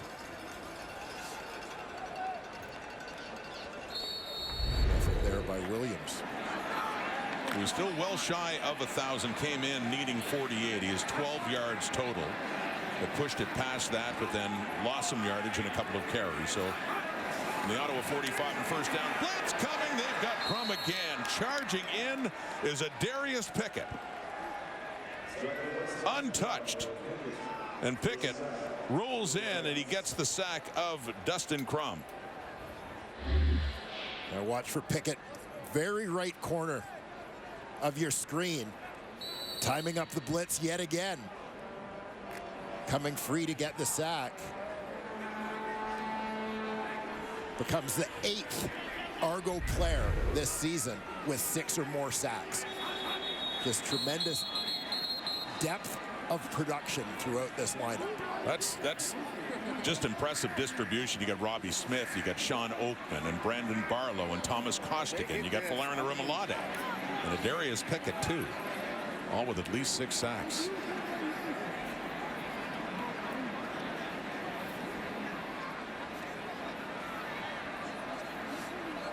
With a challenge flag thrown out by Bob Dice. Ottawa is challenging the previous play. They believe there should have been roughing the passer. The play will be reviewed. So what right now is going down as a sack for Pickett. Was it a penalty as well? Bob Dice thinks it should be. There's the hit on Crum as he takes him down. So command center will have a look at that.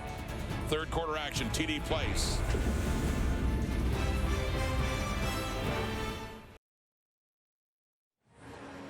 So Bob Dice challenging for roughing the passer. So we'll take another look at the Adarius Pickett sack, the hit on Dustin Crum. Look, from both angles we've seen, like the initial contact was to the back of the shoulder, may have raised up, but we'll await the call here from our referee, Ben Major. There it is. Upon further review, the ruling on the field stands. Ottawa loses their challenge and a team timeout.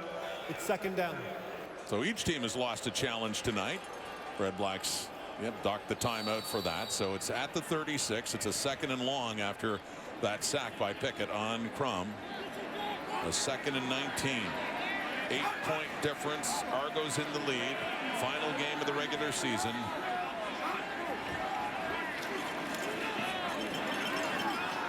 And Crum sails that past Hardy. Incomplete. And Adarius Pickett, it wasn't just the sack. Talk about milestones. He is, on this night, gone over 100 for tackles, and he is their leader in defensive plays and their nominee for outstanding defensive player. Yeah, very well deserved. I've said throughout this season that I felt that Adarius Pickett has been one of the steals of free agency, quite frankly. They're starting his career with Montreal, played a couple of different spots for them before settling in. The nickel linebacker spot has been an absolute star for the Argos this year.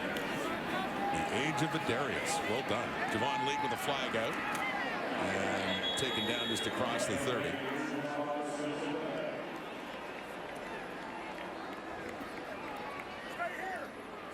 Mentioned both these teams sitting next week. The RedBlacks are done. The Argos rest, and they have the bye to the Eastern Final against the Alouettes. While the ball was in flight, holding Toronto number 93.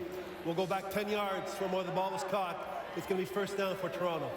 Against the Alouettes or the Hamilton Tiger Cats, that East semifinal taking place. So the penalty pushing the Argos back further. Lonzo Adai, here's a sample of his first half. Yeah, big first half for Adai. Came into this game with 2 interceptions on the season. Had 2 in the opening 30 minutes, getting his first start at halfback here in the Canadian Football League. Has made some previous starts at the free safety spot. This is a guy who really showed his versatility in college. Started off his college career playing corner at the University of New Hampshire. Transferred to West Virginia. Had to sit out a year at that time when he transferred. Spent time practicing at different positions, whether he was playing slot corner, playing safety, and so on. So ended up moving to safety, where he became a starter at West Virginia. Deontay McMahon has it, and he is taken down inside the 5 by Damon Webb. Another good defensive play by the RedBlacks, pinning the Argos very deep in their own zone with a second and long coming up. Yeah, huge opportunity here in terms of field position for the Ottawa RedBlacks. Following a good punt cover, and now terrific defensive play by Damon Webb.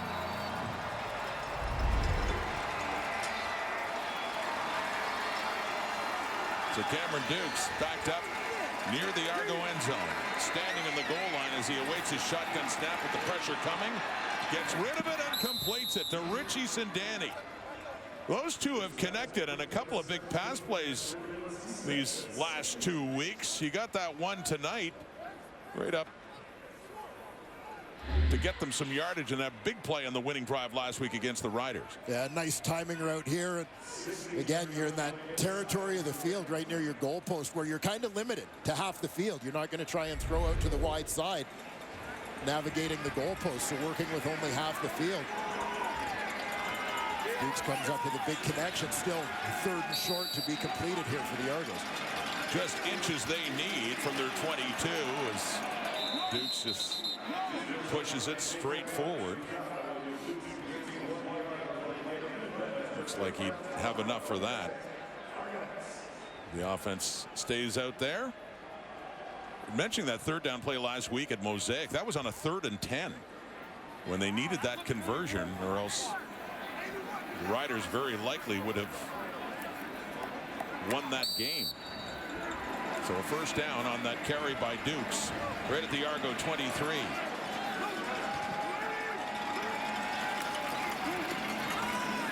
Johnny McMahon, rough couple of carries, and this time it's Michael Wakefield pushing in and taking McMahon down. Yeah, Wakefield in the middle of that Ottawa defense, proving to be disruptive here, getting a good push on the play. Coming up again underneath the block, make that tackle for a loss. So another 2nd and long coming up here for the Argos, and Cameron Duke still in this game, his 2nd CFL start. Coming across and catching it is Tommy Neild, just shy of the 25 and well shy of a 1st down, as they'll have to punt it away.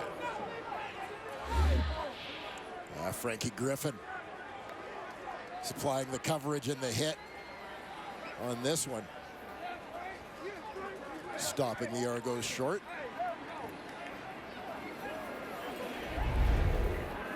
A 1-score game here in the 3rd quarter. The RedBlacks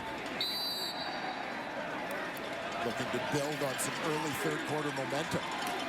Love to end this season with a win and also deny the Argos of tying for the most wins in a CFL season ever. It's Harris. The whistle blows, but in good field position, right in the Argo zone. Darius Pickett had a big sack earlier, and also his 100th defensive tackle of the season. He's over that mark now.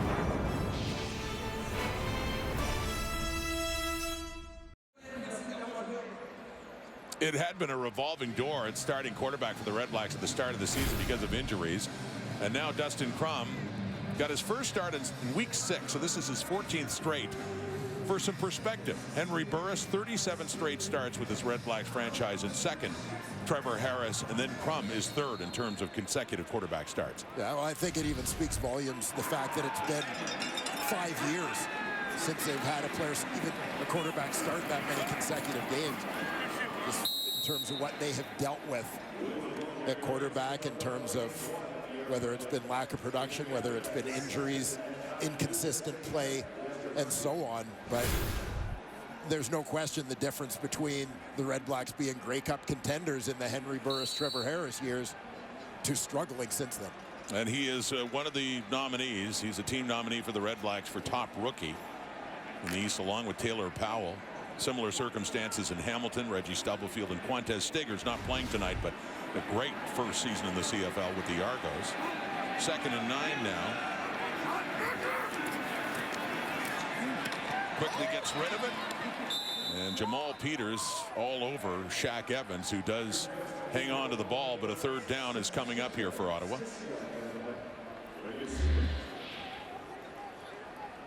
Again, you see a Darius Pickett in the mix.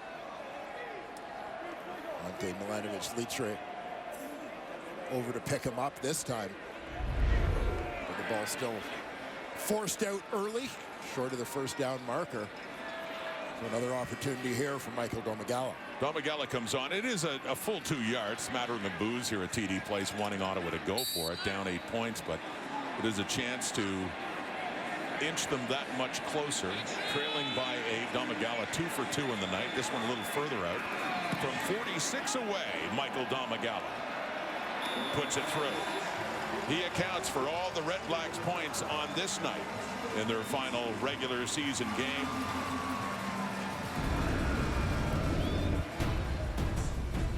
Domagala, 46 out, 14-9. Argos still leading.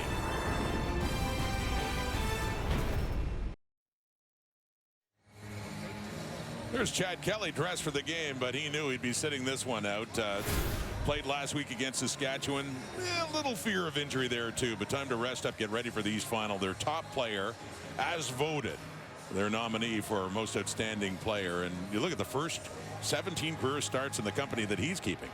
Yeah, pretty impressive for Chad Kelly, a guy who came into this season with just one start, a late season loss last year in one of these sort of mop-up type games against Montreal.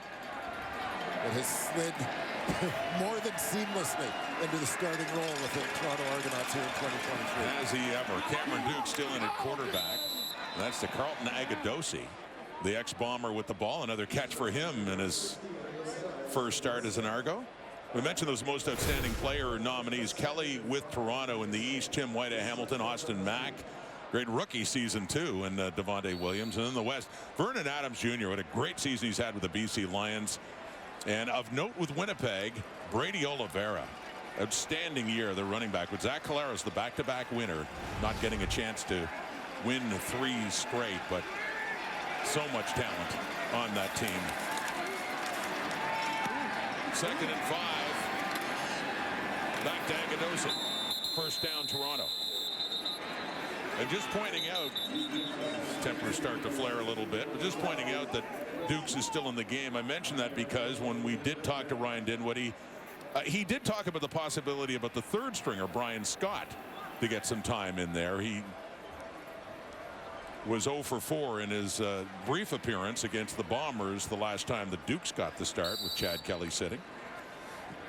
But management of players, especially quarterback, that's something that's been a challenge. There's Scott, who's had limited reps, and we don't know if we'll see him in this game tonight. Argo's still leading it. Down to 5. Deep ball into coverage, though. Double coverage there on Cam Phillips, and that's knocked away. But overall for Ryan Dinwiddie, the challenge, Dwayne, we've been talking to him for a month and a half about this, about how you manage a roster after your team is clinched so early. Yeah, and it's really amazing. Again, to put it into perspective, the Argos, because they had their 3 buys so early in the season, the Argos clinched, like, not just 6 weeks to go, 6 games to go. Literally a third of their schedule to go. So they've been, you know, basically they played regular football, regular lineup for 2/3 of the season as Jeremiah Haydel makes a huge catch coming across the field here. Look at the run after that by Haydel as he's driven out of bounds. But there's another one. You talk about the depth that they've had on offense, and a rare touch for him in his 2nd year with the Argos and a big first down. Yeah, it's just been hard for him to get onto the field. But taking another look at this big play for Haydel, a guy who was the Argos' primary receiver or returner rather, for a stretch last season. But yeah, they've spent a third of their season in this roster management. That's the earliest ever. Yeah. Early in the CFL history. And as said, sure, it's nice, but even with that nice situation, it does come with challenges that Ryan Dinwiddie's had to deal with. Unprecedented.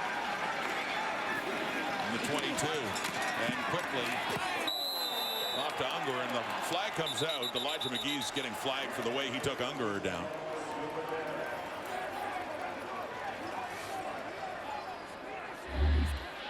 We'll take a closer look at the tackle here. Had him wrapped up. You saw, I think it was the left hand. Unnecessary roughness, head tackle. Ottawa number 36. We'll go up half a distance from the end of the play. It's going to be first down for Toronto. Right arm right up around the base of the helmet there as he threw the receiver to the ground.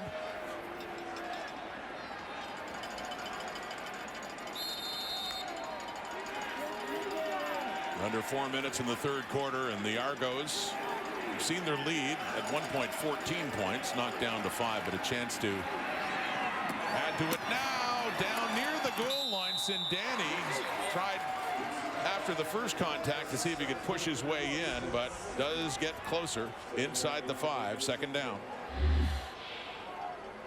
Yes, and Danny working towards that sideline. Hit immediately by Money Hunter. Followed up quickly by Damon Webb. Deontay McMahon has the Argo touchdown. And making it a 2-score game now is tempers flare after the fact, and flags come out as well. It's getting late. It's been a frustrating season for the RedBlacks. Yes, a lot of pushing and shoving, and I suspect a couple of punches thrown in that exchange. Dude, big left tackle Isaiah Cage in the middle of that as well. And when you're the Argos, you'd hate to see anybody get hurt in this kind of nonsense. As we take a look, the Deontay McMahon touchdown run. But in addition to that, risk of suspensions should anything escalate. 1 game suspension. Your next game's a huge one when you're Toronto.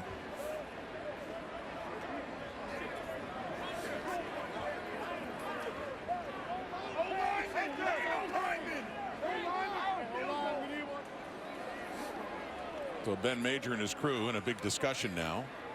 It's Mickey Donovan, the special teams coordinator. After this touchdown, they get pushed further back for the point after try.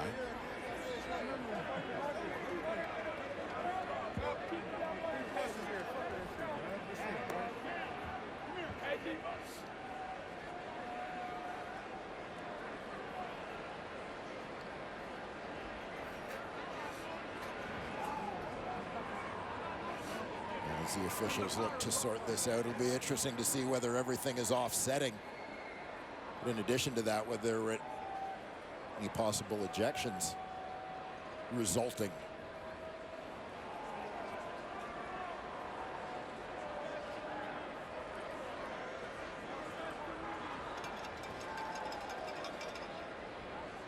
The discussion continues from the folks in stripes. They try to get all this sorted out. All of this coming after the touchdown scored by Deontay McMahon. Another rushing touchdown of the season for him that really only got going back in their clinching game in Montreal. The folks in stripes, not just on the field. And it's good creative costume making, I would think. Well, I mean, a hockey crew, obviously, as you saw the referee with the armbands. But I mean, you got to improvise for Halloween stripes. Yeah. Yeah, you're right. Hockey officials watching football officials at work right now. By the way, I like that Ted Lasso costume earlier. Yeah, very creative. Now we should acknowledge that we had considered doing the touchdown. After the touchdown, we have 5 different penalties. They're all misconducts. They're all 15-yarders. 3 of them are against Toronto, 66, 44, 18. 2 of them are against Ottawa, 94 and 35. The net yardage is 15 yards that will be applied on the ensuing kickoff. By the way, am I the only one who just loves it when Ben Major gets the notepad out? Very. When it's so convoluted, there's so many penalties here. Write it down, you have keep it straight. You have to. Well organized, well delivered. Great work, Ben Major. They sort all this out. Bottom line is Boris Beatty's on for the point after try, and it will be from 32, as usual. Thought they'd been pushed back, but no, they get all that sorted out, and it is a 21-9 lead now. Deontay McMahon gets the touchdown. The Argos in control, heading home.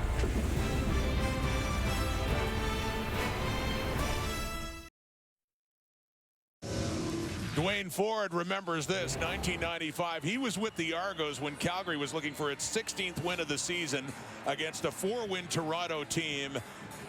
And your Argos, former Stampeder, denied them that day. What are your memories of this day? Yeah, it was a chance to play spoiler. We were terrible. There you are, lead blocking for pinball. Yeah, I mean, I was good. Everyone else was terrible. We came into this game 3-14. It was a year where coach firing at midseason, the whole deal. That's on the return. Calgary had an opportunity coming in to tie the league record with 16 wins. They were 15-2 coming in. Jeff Garcia had been on a roll since midseason, but Doug Flutie was also coming back, so you had that whole deal. But we took advantage of the opportunity to play spoilers. We won our last game. Always big to win your last game of the season, regardless of circumstance. And Edmonton remains the only 16-win team for at least another day. Toronto player, then out of bounds. Therefore, it's first down for Toronto. So a turnover forced. It's just the way it is for Ottawa these days with Harris and that effort on the return. And the ball comes loose, and the Argos do have it. Yeah, watch the tail end of this one.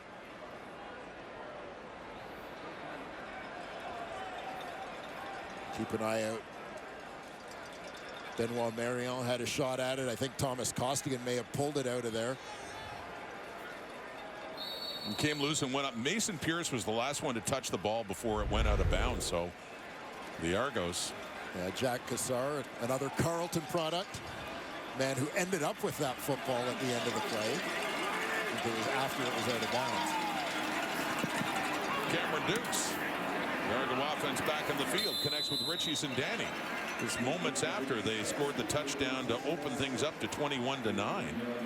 Yeah, we touched on it earlier, but you have to be happy when you're the Toronto Argonauts. Couple interceptions aside, one of them which was a deflected ball that certainly can't be blamed on Cameron Dukes. But you have to feel good about your backup quarterback giving you an opportunity to compete should anything happen to Chad Kelly as you go into the playoffs. Obviously, different level of intensity, competition, different stakes, and so on, but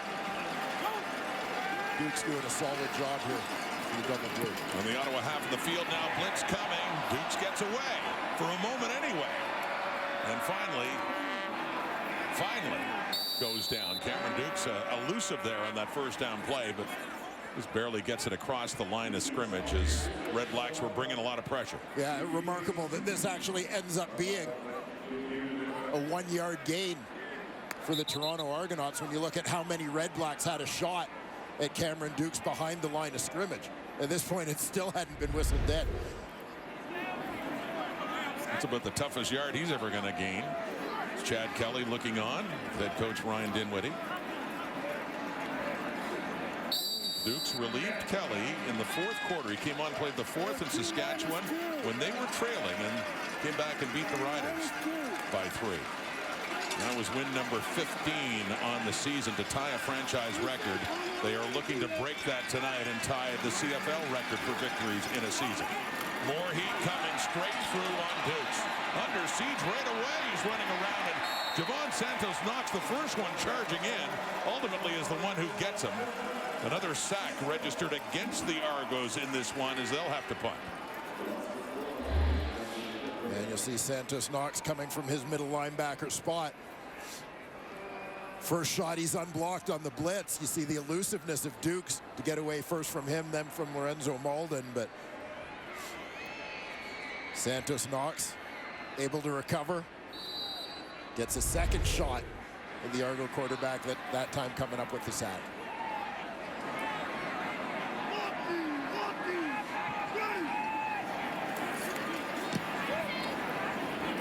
Boris Bedion handling the punting. The return from Harris. And he is taken down. Jonathan Edouard on special teams. Back here, the finale, and we're getting close to Halloween and at all kinds of interesting little costumes here at TD Place. Some fans, a lot of fans dressed up. And we didn't bring any costumes, Wayne, for it. You know, we had planned. You and I obviously fought hard for it. Claire Hanna refused to dress up. Oh, no.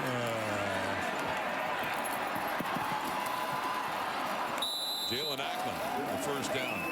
If I could set the record straight. Yeah, here. no, we joke. Claire is all about. She is. She is, and I think we let her down tonight. Yeah. Jalen Ackland, the catch. Ottawa heading into the final 15, trailing. Mario, Super Mario, Argos. Darius Pickett had a super season. Toronto up 21-9.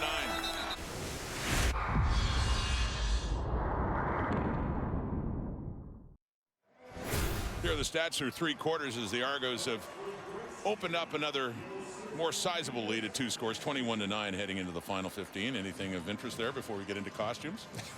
Not literally getting into costumes, by the way. Getting into the costume story. Yeah, you know, I mean, this is a game where, like so many games during the year, it hasn't really mattered who's in the Toronto Argonaut lineup. They've found ways to make plays. They've had people step up in different instances to get it done. And I mean, most recently, Deontay McMahon with the touchdown coming in a game where he didn't even start this, when it was Daniel Adeboboye down with a knee injury that we hope isn't too serious. But McMahon comes up with a big play. Cameron Dukes obviously has been a story. We saw Carlton Agadosi in his first game as an Argo come up with a couple of catches. Guys just keep getting it done. And the Argos 15 minutes away from an historic victory that could tie a CFL record. Dustin Crum on the run with Jordan Williams tackling him. Close to an Ottawa first down. And you talk about the possibility of this Toronto Argonaut team tying an all-time Canadian Football League record for single-season victories, doing it with a quarterback who had 1 career start coming into this season, making that mark all the more impressive. And that start was the equivalent of this game tonight, just in terms of how much it meant for the Argos in the standings. They'd already clinched. That was against Montreal, but got that under his belt. And what really, as we look at Cameron Dukes getting the start, but really with Chad Kelly, and Ryan Dinwiddie had mentioned this, what happened in the Grey Cup last year when he came off the bench for McLeod Bethel-Thompson when he got hurt in the 4th quarter and, you know, led the Argos to a victory, really helped their confidence in him to be their #1 QB this year. Devontae Williams has it in his hands as he gets it inside the Toronto 45. And certainly a ways to go in the world of Canadian football for the Argos to wrap this one up. 12-point margin with a quarter to go. Well, the highlight for the RedBlacks, there haven't been a lot in a 4-1 season, of course. It's 2nd and 5. And that's complete inside the 40. Shaq Evans has it. First down. Mentioning the highlight for them, though, is when they trailed here at TD Place, Winnipeg, by 18 points. I believe it was they were way behind with very little time left, under 3 minutes, and they came back and they forced overtime in that game. Needed 2 touchdowns with 2-point conversions in order to tie just to that force game. overtime. Just to force overtime. Yeah, Dustin Crum's first start.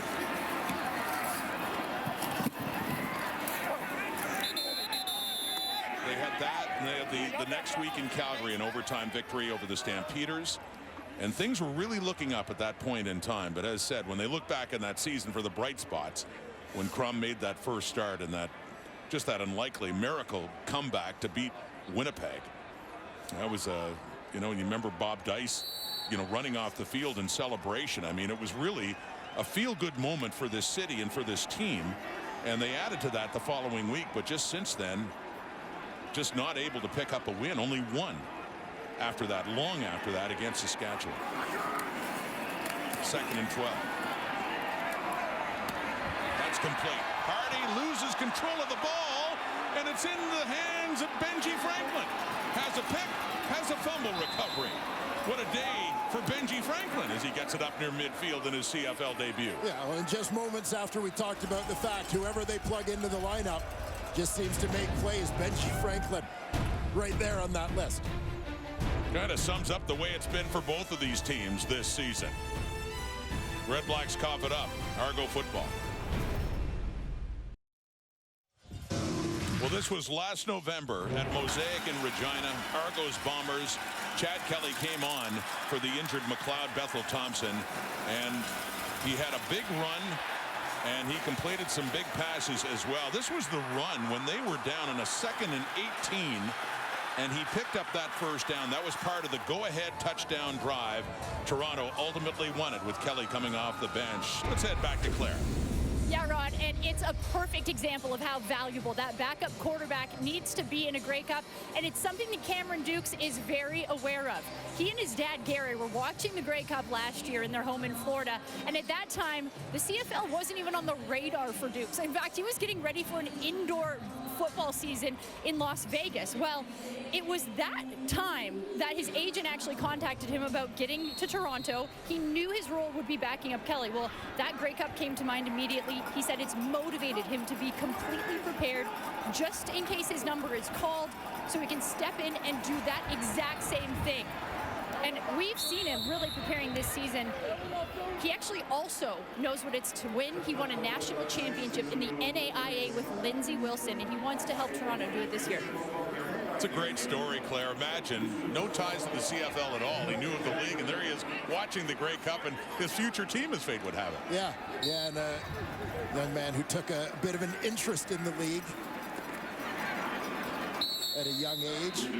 His dad, a Doug Flutie fan. And this is what Claire was talking about in the NAIA. Yeah, look back. The career of Cam Dukes, NAIA national champion. Lindsey Wilson, while not necessarily a household name in the world of professional football, certainly a power in recent years within the NAIA. From Columbia, Kentucky. In a small school, about 3,000. Cameron Dukes a part of that, handing off to Deontay McMahon. But people in Kentucky paying attention to, hearing what Cameron Dukes has done, with getting the name Lindsey Wilson College in there. And he talked to us a little bit about the history of that program and so on. Lineage of quarterbacks in particular that he's proud to be a part of. Heading down to about 10 minutes to go in the season. Blitz coming. 2nd down and long. Completed for a first down to Tommy Neild, who was a down around the Ottawa 30. So with Dukes, that offense continues to move with a 12-point lead. Tommy Neild working as the inside slot here. I mentioned a couple times about the production that the Argonauts have received from their Canadian receivers this season, even in the absence of Curly Gittins. Neild has caught passes the last 7 games at a 900-yard pace coming into this lineup. 1st and 10, Ottawa 30. Deep look to the end zone, too far. Neild is the one he was targeting. Alonzo Adai, with a couple of picks in this game, was right there with him, step for step.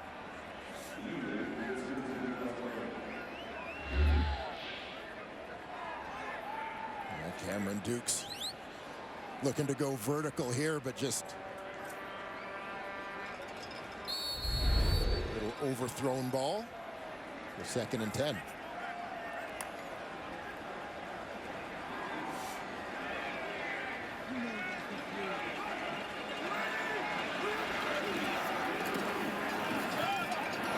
Overthrown again. Jeremiah Haydell is the intended target, but that one went high. 3rd down coming up.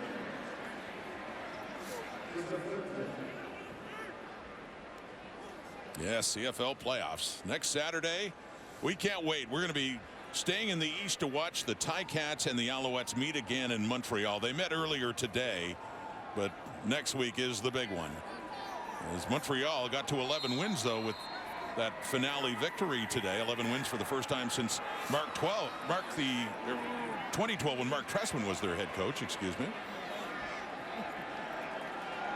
It's the first time in 11 years for 11 wins. Boris Beattie to look to add to the total and make it a 24-9 game as he puts that one through.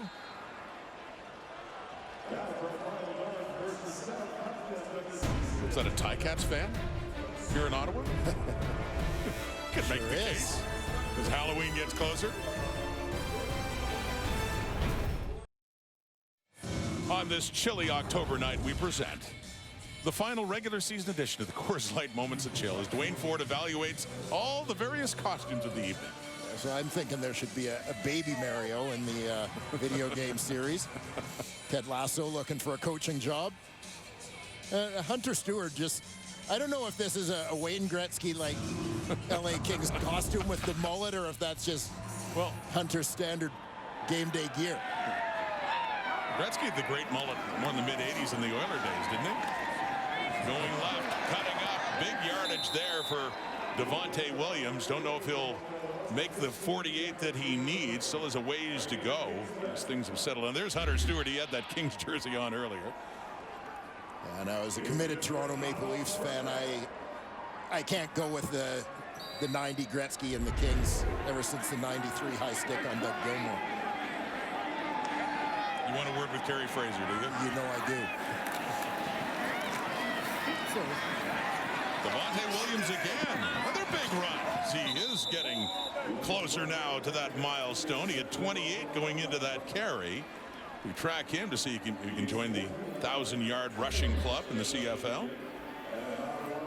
Yeah, it's been a tough haul for Devontae Williams today, but still grinding it out here in the fourth quarter. Here's big Hunter Stewart going to work in the trenches. He's 6 yards away. There's another one who is pursuing a milestone. And Justin Hardy trying to get to 1,000 yards receiving. Hardy came into this one needing 110 yards for 1,000 on the year. As you heard Claire tell us earlier, he accomplished 3 times in college. He gets closer. He's up to 84 now. So both Williams and Hardy. Halfway through the fourth quarter, there would be a chance, although not on that play for Williams.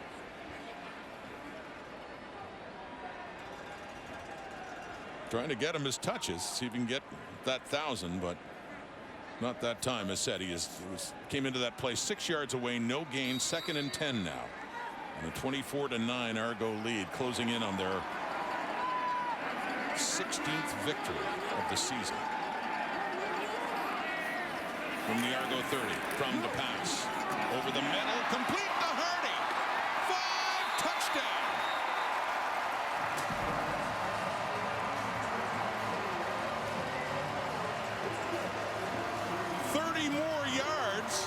For Hardy, and a touchdown as well to get the RedBlacks a bit closer.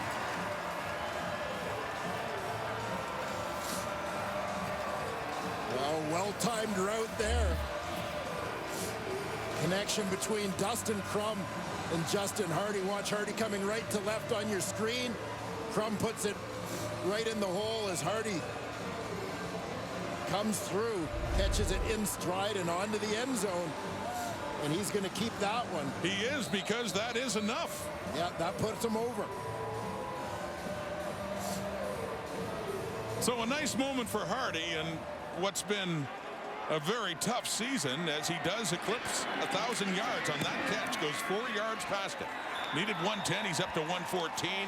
And Domagala with the point after. And suddenly it's a one-score game again.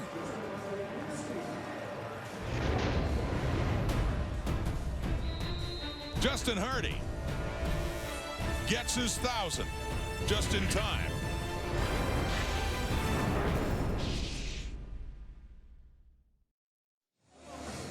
Justin Hardy celebrating a touchdown, also celebrating going over 1,000 yards receiving this season. Yeah, very fitting as a guy who's emerged as a leader for this team this season, that he would reach that milestone on a scoring play for his Ottawa RedBlacks here in his 2nd year in the Canadian Football League. As mentioned, spent a few years in the National Football League with the Atlanta Falcons, 2015 to 2019. We heard Claire talk about him earlier too. walk-on at East Carolina, had 3,000-yard receiving years there and has it in the CFL. Haydel on the return. So in his second year out of East Carolina, there are the updated numbers now. One of the most targeted in the CFL this season all year long as well. But 85 catches, 1,004, and 3 touchdowns now for Justin Hardy. And the RedBlacks, importance for them of that touchdown as it pulls them with 6+ minutes to go in this football game within 1 score, down by 8 now. An opportunity to not only play spoiler, but to win their last game. Your goal every year, win your last game. It may not always be the way the last game at a time you want it to be, but finish strong. Dukes gets it away to Richie Zindani, who tries to lunge forward to have enough for a first down. It'll be a 2nd and short coming up. Die with a couple of interceptions in the first half, but that's the story of the RedBlacks too, isn't it? With a couple of games notwithstanding, as you look at this play again, but really for Ottawa, Dwayne, the close finishes, they had many, a lot of them losses, and a lot of what-if moments had their season. Yeah, no question. A few plays could have made that a different season.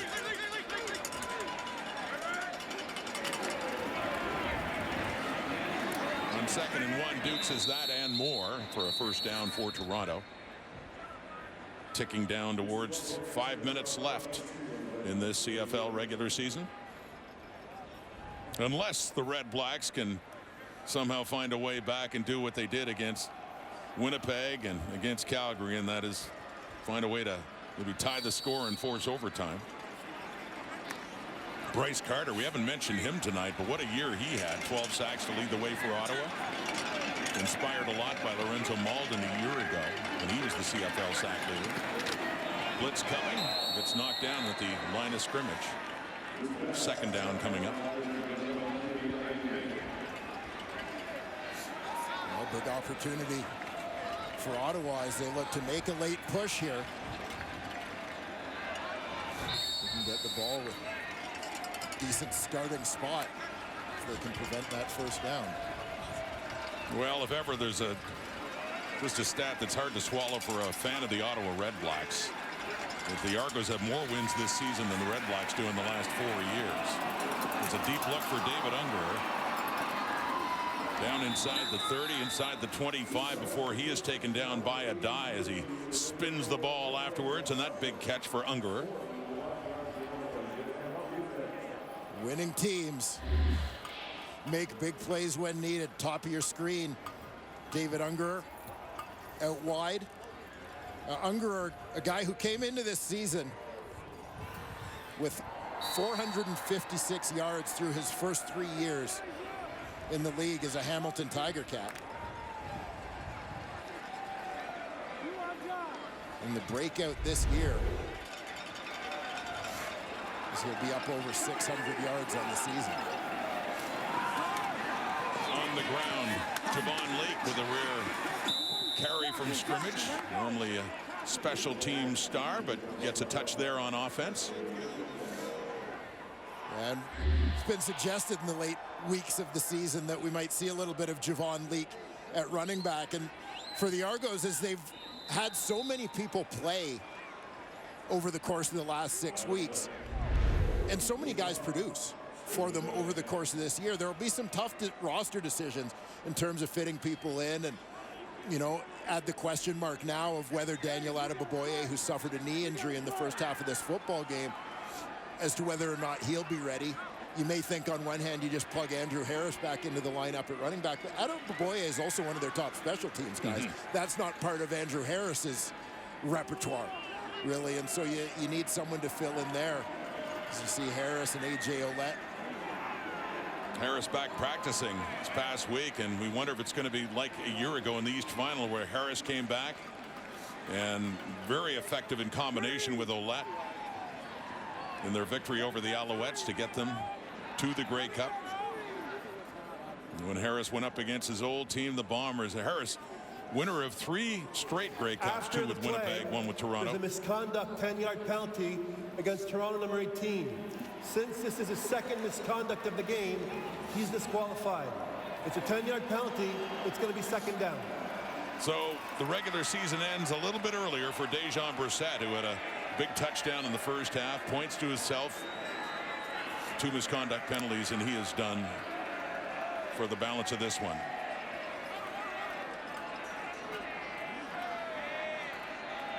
Well, we didn't see anything physical, so presumably words exchanged that were not of a friendly nature. So something he said. And earlier trip to the showers for Dejan Brissett. 3:16 to go. Fourth quarter. TD Place in the last regular season game in the Canadian Football League 2023. Only 5 games to go after this to decide a champion at Tim Hortons Field in Hamilton on the 19th of November. Cameron Dukes tries to shuffle it off to Sindani. Incomplete. 3-minute warning should be coming up, as they'll have a chance to add some points now, leading by 8 to make it a 2-score game again when we come back here in the nation's capital. We can pretty well say the countdown to the Grey Cup is officially on. This year's playoffs begin next Saturday in Montreal. East Saturday. Ticats Saturday, that's right. Say it again. Saturday. Ticats, followed by the Stamps Lions in the West Semi. What day is that on, Dwayne? Saturday. Saturday. Coverage begins. Full hour pregame, 2 Eastern, 11 a.m. Pacific. CFL playoffs. Say it with me, Rod. Saturday. What a year it's been, and you know, a fun ride in this regular season, but looking forward to continuing next week in Montreal for that East Semi to see who the Argos will face. Boris Beatty lining it up for a field goal try. Pretty well put it out of reach, make it a 2-score game. Well, talking about Ottawa's accomplishments before, this is nothing. So Beatty gets the field goal, 27-16, but still just under 3 minutes to go. So they've been down by more than that and managed to come back. Chad Kelly. We're going to a kickoff here. We're going to a kickoff. Announced by Ben Major. Going to a kickoff as Kelly gives a handshake for his teammates coming off. Beatty, by the way, 37-39. What a year he had in the regular season. Second best single season in the history of the CFL at 94.9% in the field goal department. And the one who leads the way in that department, 2018 Lewis Ward of the Ottawa RedBlacks. A remarkable 51 of 52, historic season for Lewis Ward. But Boris Beatty, only 2 misses, and there's Ward on the field, his season ending early against the Lions in Vancouver. And injured on trying to tackle a returner. Yeah, the 2018 season in his rookie year, he won the CFL awards that year. Understandably so. A terrific year for Boris Beatty. Fantastic year of field goals for Sean White out in BC as well. Certainly top contender to be the West finalist. Tobias Harris on the return for Ottawa. So 2:47 on the clock, 27-16. The Argos closing in on some history as they chase a franchise record and to tie a CFL record for victories in one season. So our late focus here, since we have been talking milestones the last couple of weeks, one remaining here for Devontae Williams, 6 yards away from 1,000 yards rushing. And this is second CFL season. Ball goes to 31. No, it doesn't. It'll fake there and off to Braylon Addison.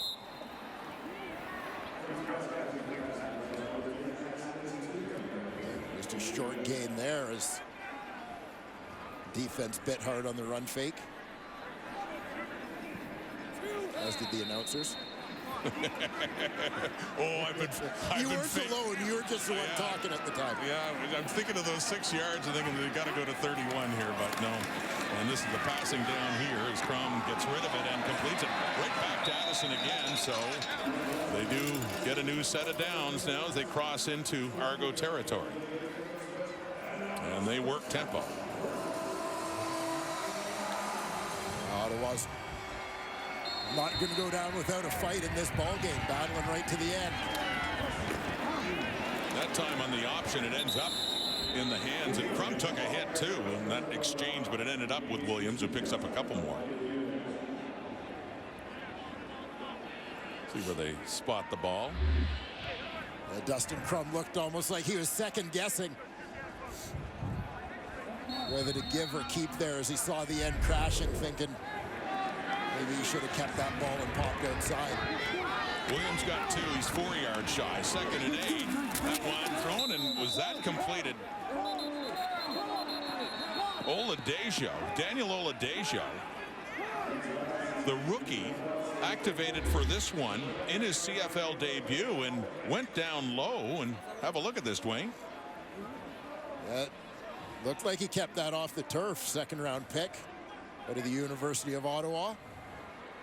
Guy who had a terrific combine this year. Get a close-up look. I think that might have touched the ground. Well, I don't want to spoil anybody's first CFL catch. Well, the RedBlacks lining up. The ball is marked right now where the catch was at the Toronto 35. The previous play was automatically reviewed by the video official, and it's an incomplete pass. 3rd down. Sorry, Daniel. That close. It looked initially like just a remarkable catch down low. So.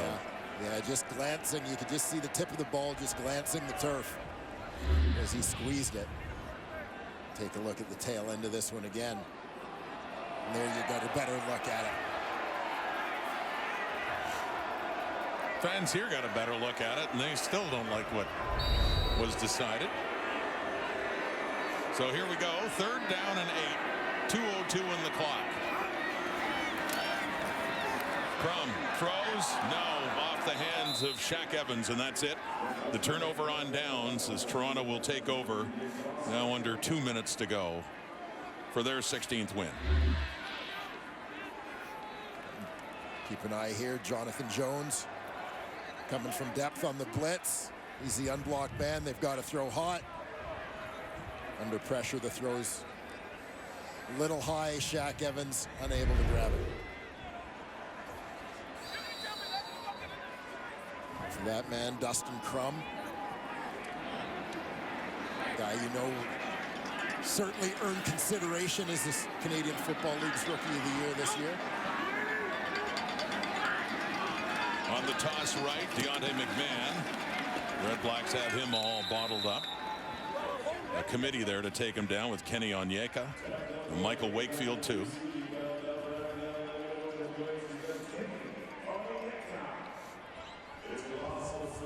Yeah, Toronto team that wants to keep that clock moving at this point, but the Ottawa defense doing everything in their power to get their offense back on the field. See if they can get Devontae Williams 4 yards. Yeah. An 11-point difference right now, but Bless Mandala in the middle of that defense, handing off McMahon, and Bryce Carter started that as McMahon does go down. So RedBlacks will get the ball back. Still a minute and a half to go.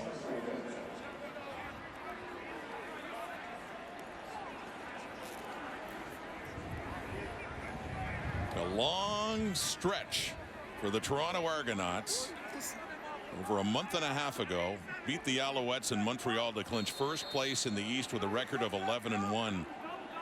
And the final 6 games, as Dwayne had talked about, the final third of their season has been played knowing that they will be on November 11th hosting the Eastern Final against, as we have known in the last couple of weeks, either the Ticats or the Alouettes. Shorter punt. Harris takes it off the hop. Turns it out. Takes it out. And finally, Jordan Williams takes him down, but another very good return by Tobias Harris. And back comes Devontae Williams, Dustin Crum, that red-black offense for a little swan song here with a minute to go. Looking to finish by putting some points on the board, no doubt. Wonder if they're aware of the Devontae Williams statistical situation. If they're even, if running the ball is a thought for them at this point in the game. Well, that's the thing, too. Devontae Williams, 4 yards shy of 1,000 on the season, stands there in the backfield. And the Argo 53. From the throw, can't get rid of it. Took some heat. Falls incomplete. Yeah, hit just as he looked to step into that one. Ball popped up in the air, but Ottawa fortunate to avoid an interception in this situation. Robbie Smith, Wilfrid Laurier product. His Golden Hawks collecting a playoff win, by the way, in the OUA. Big one, big win over Waterloo today.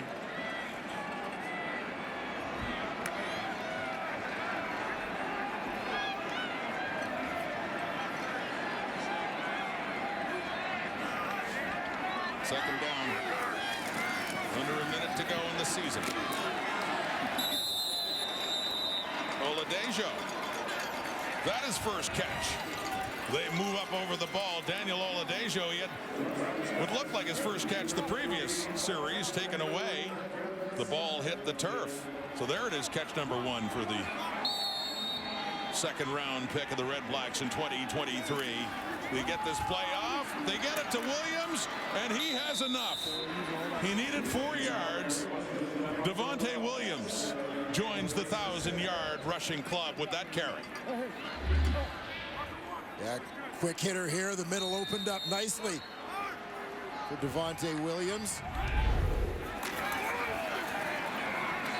2nd and 7, working quickly. Crum takes off inside the 30, 25, and down to the 20 before he heads out of bounds. 23 seconds to go. And Academic now an 11-point game, but there. The first Red-Black running back to go over 1,000 since William Powell, who did it twice in 17 and 18. Devontae Williams with a grand carry. Nice. A couple Red-Blacks going over 1,000 yards in their respective disciplines. Here today, Devontae Williams on the ground, Justin Hardy through the air. See if they can finish 2023 with a score. Trying for it now. Keaton Brugling into the end zone. First touchdown for that product of Carleton University. Keaton Brugling gets in on the out.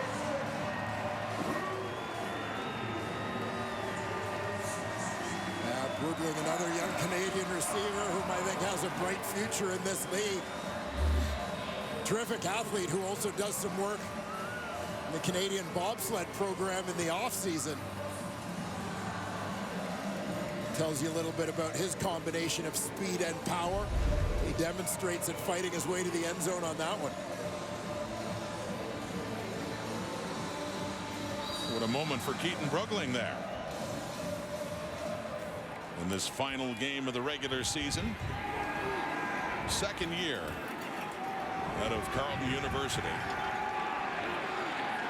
As the RedBlacks will go for 2, 16 seconds on the clock. No. So it remains a 5-point game.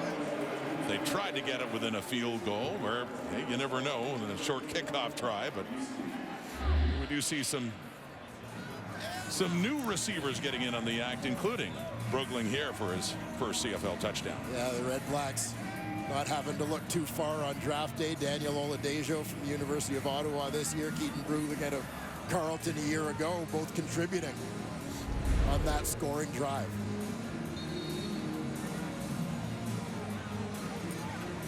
Nice moment for that young man, and what doesn't appear to be a win in this finale for the RedBlacks, but a few things to feel good about for Ottawa in this one, nonetheless.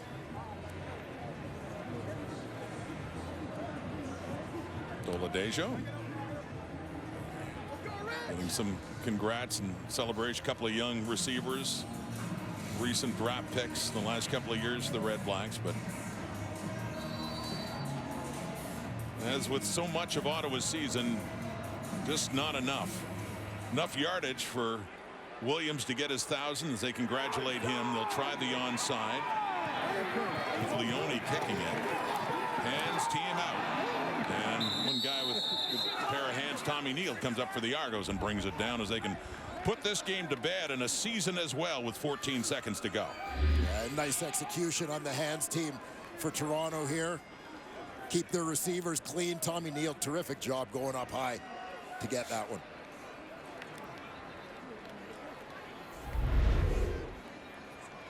Ryan Dinwiddie, 3 years a head coach in the CFL, a Grey Cup champion, 3 first-place finishes, and now on the verge of franchise history and tying CFL history.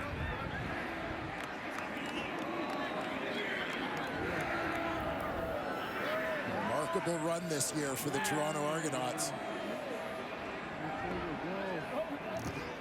Defending Grey Cup champions, who more than picked up where they left off. We have a 10-yard misconduct penalty against Ottawa number 4. He threw the ball into the Toronto bench. That's a 10-yard penalty. It's first down for Toronto. Money Hunger singled out there for Ottawa, but yeah, for the Argos, I mean, they've said it, regular season, it doesn't have the same meaning if they don't win at all. And for Dinwiddie, the next game he prepares for will have a whole lot of meaning as he avoids very adeptly. The old quarterback escapes that pressure with the ice bucket. Yeah, this time of year. Don't want that in a day like today.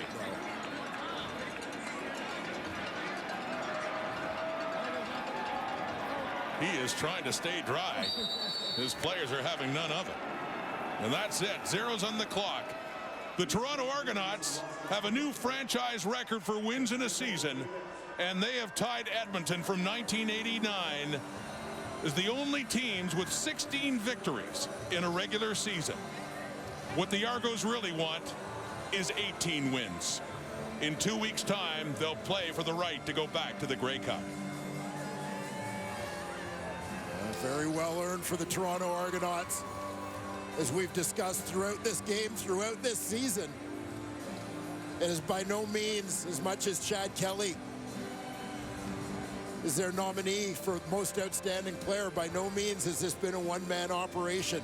So much depth. Whoever's been called upon to make plays has come in and made plays. They've found so many different ways to win those 16 games this year.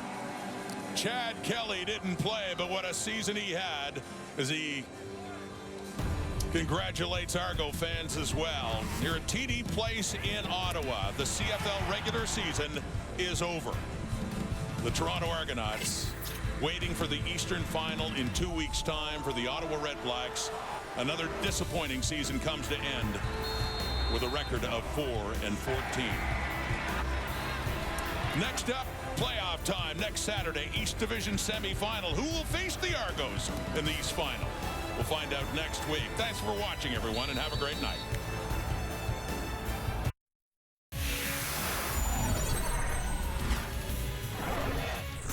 Hi, everyone. Welcome to Sports Center. He's Glenn. I'm Mark. Ryan Dinwiddie just evading the Gatorade. Beautiful white coat. Didn't want to get it dirty. Might have been the most impressive thing in the entire game.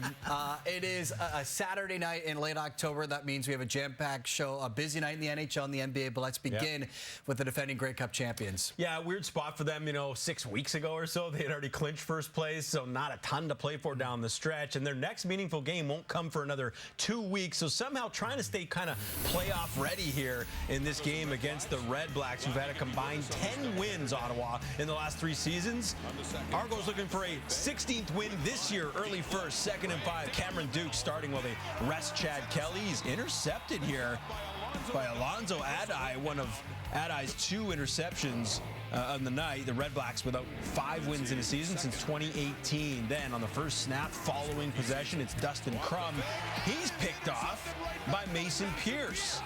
Pierce takes it 35 yards, breaks a few tackles to the end zone for the pick six. Back-to-back weeks with interceptions for Pierce. And Toronto goes up 7-0. Later in the frame, fresh set of downs. Dukes fakes the pass and then connects with Dejon Brissett. Takes it all the way for the 61-yard score. And has one thing to say about it. Great business, man. Come on. Just doing his job, I guess. 5th touchdown of the year for the Mississauga native as the Argos hang on for that 16th win, 27-22. Of course, they'll face either the Ticats or the Alouettes in the playoffs. They square it off earlier today, picking up in the second quarter. Owls up 7-3. David Cote lining up for the field goal. He pushes it wide. Tyreek McAllister takes it towards the sidelines, follows his blockers. He'll go the rest of the way, 122 yards. His first return score of the season gives the Ticats a 10-7 lead. So we jump to the fourth quarter. Hamilton up 2, and James Letcher Jr. back to return the punt. Advertised a big pickup in free agency as the kick drops down, line drive right to Letcher. 48-yard punt, but he got there in a hurry, and it gives him a chance to return it around the corner. Earlier this season, Chandler Worthy had a big punt return touchdown against the Hamilton Tiger Cats. It's Letcher into the end zone from Montreal. A 99-yard punt return touchdown for Letcher Jr. as Montreal tops the Ticats for the 3rd time this season, 22-20, of course. Grady in the crowd there as well at Montreal. Grady gets around. He does. And he'll be watching the Grey Cup playoffs just 7 days away. Saturday this year, big change. We'll see a rematch of the Ticats and the Alouettes. A little more on the line. 3 o'clock Eastern, 12 Pacific.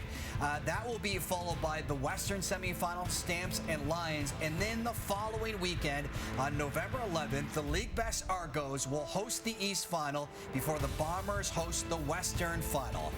With more, let's welcome in Kate Burness in the panel. Alongside Jim Barker, Matt Dunnigan, Milt Stiegel, and the Toronto Argonauts making a little history, picking up their 16th win on the season, just the second team to do it. The last time that happened, it was 1989, the Edmonton football team. And now the question is, how far does this team go? So let's give you this. You get to pick the Toronto Argonauts to win the Grey Cup or the entire rest of the field. Who are you taking, Coach? Well, in the preview show this year, I was the only person who picked the Toronto Argonauts. And I am not going to change. I'm going to allow you guys the field. Here we go, Coach. So you got a magic ball. And you're pretty close to this team, I understand. Is that correct? No. Yeah? It's just, I thought justifiably they were so. Hard to go against a team that you helped build, right? Well, and that's a terrific football team and a heck of an accomplishment that they put together this year. Hey, this football team can take it away. They can score. And Boris Beatty and Haggerty are some of the best in the league. They have all facets of the game covered. Yep. It's hard to go against the champions, and I'm always a firm believer of you are the champions still somebody takes it away from you. And to be the champion, you got to be a champion, you have to beat the champion. And I just don't think that's going to happen. I like this football team in all facets. 16-2, that's impressive. They did everything they needed to do in the regular season. Chad Kelly, possible MOP. The Leaqualizer, possible Special Team Player of the Year. Ryan Dinwiddie, possible Coach of the Year. They have all these things figured out, but I'm going to go with the field. I'm going to go with the field. This team is under a lot of pressure, and I'm not going to say what team I'm going to go with the field, but I think there's enough out there where someone's going to take they're going to take Toronto off the top of the mountain. They're going to push them off the top of the mountain. So, love what they did in the regular season. Great individual athletes, but I think at the end of the day, we're going to have a new Grey Cup champ in 2023. You know what the odds makers do say? Take the field. I mean, it's obviously way better chances, but I'm rolling with the Toronto Argonauts too. I think they ride this wave all the way to the end. You can check with us after the Grey Cup and replay this and see who's right and who's wrong as we send it back to SC. Argos head coach dodging multiple Gatorade bats, but he couldn't dodge an interview with Claire Hanna. First of all, congratulations, Ryan. Only one other team in CFL history has had 16 wins in a season. What does this mean to your organization? It means a lot. It means a lot for our players, right? So proud of those guys to fight through all the stuff, and I push them hard, and they respond. And it's nice to see the players taking ownership and working so hard each week to understand the process of it, what it takes to win. You've always said that the process was going 1-0, but how have you kept these guys focused week in and week out? Well, that's why we got a great locker room. So it took us a while to build a locker room. We have it built now with great men, great work ethic, and they responded tonight. I mean, it wasn't pretty, but we found a way to win. Your guys tried to get you with an ice bath, with a Gatorade. How did you avoid that? Well, I looked down, the camera guy showed up. I said, there's got to be something. I looked back, and I said, oh, I'm not having that. And I told those guys, that's for the last game of the year, right? Not the last game of the regular season. So I'm glad I didn't get it because it's not deserved until you win the championship. Now, as you look to the future and the East Final, you've always talked about legacy. What do you want this team's legacy to be? Well, we got to win the Grey Cup. I mean, you look at the NFL, for example, the Patriots went 16-0, and then they didn't win the Super Bowl. No one recognizes that, right? So we got to win the Eastern Final, and then we got to win the Grey Cup to be one of the legacy teams. But we did our job in the regular season, but we got a lot of work to do. We got a lot of ways to improve. Thank you, Ryan. Thanks, Claire. All business for the coach. It was all business for quarterback Cameron Dukes tonight. He's now standing by with Claire. Cameron, first of all, what does it mean to be a part of history, tying that single-season record with 16 wins tonight? Yeah, it's a great feeling. Coming into camp, I just wanted to be a part of something great. I just wanted to make the roster, and to be able to come out here and contribute to a win for this team, to put us in a position to win and, rely on the guys around me to make plays, it's a great feeling. And just personally, you know how important it is to be a solid, prepared backup. How do you feel your game was tonight? It was pretty good for the most part. I felt like I put us in a good position to make plays and, manage the game. It was sloppy here and there, but great teams find ways to win the game. And, we got to rely on the defense sometimes, and they came in big for us, so it was good. When you look at what this team has accomplished in the regular season, how do you build off of this and continue this momentum into the East Final? Yeah, it's just how we prepare each week. Every day in practice, we compete. It's high energy every single day, and we're all working from sun up to sundown. Everybody's working, and we all have the mindset that we're going to go 1-0 every single day, every single rep. And then when we're watching film, we're 1-0, and it's all the mindset we have. Thank you. Yeah, thank you so much. Appreciate it.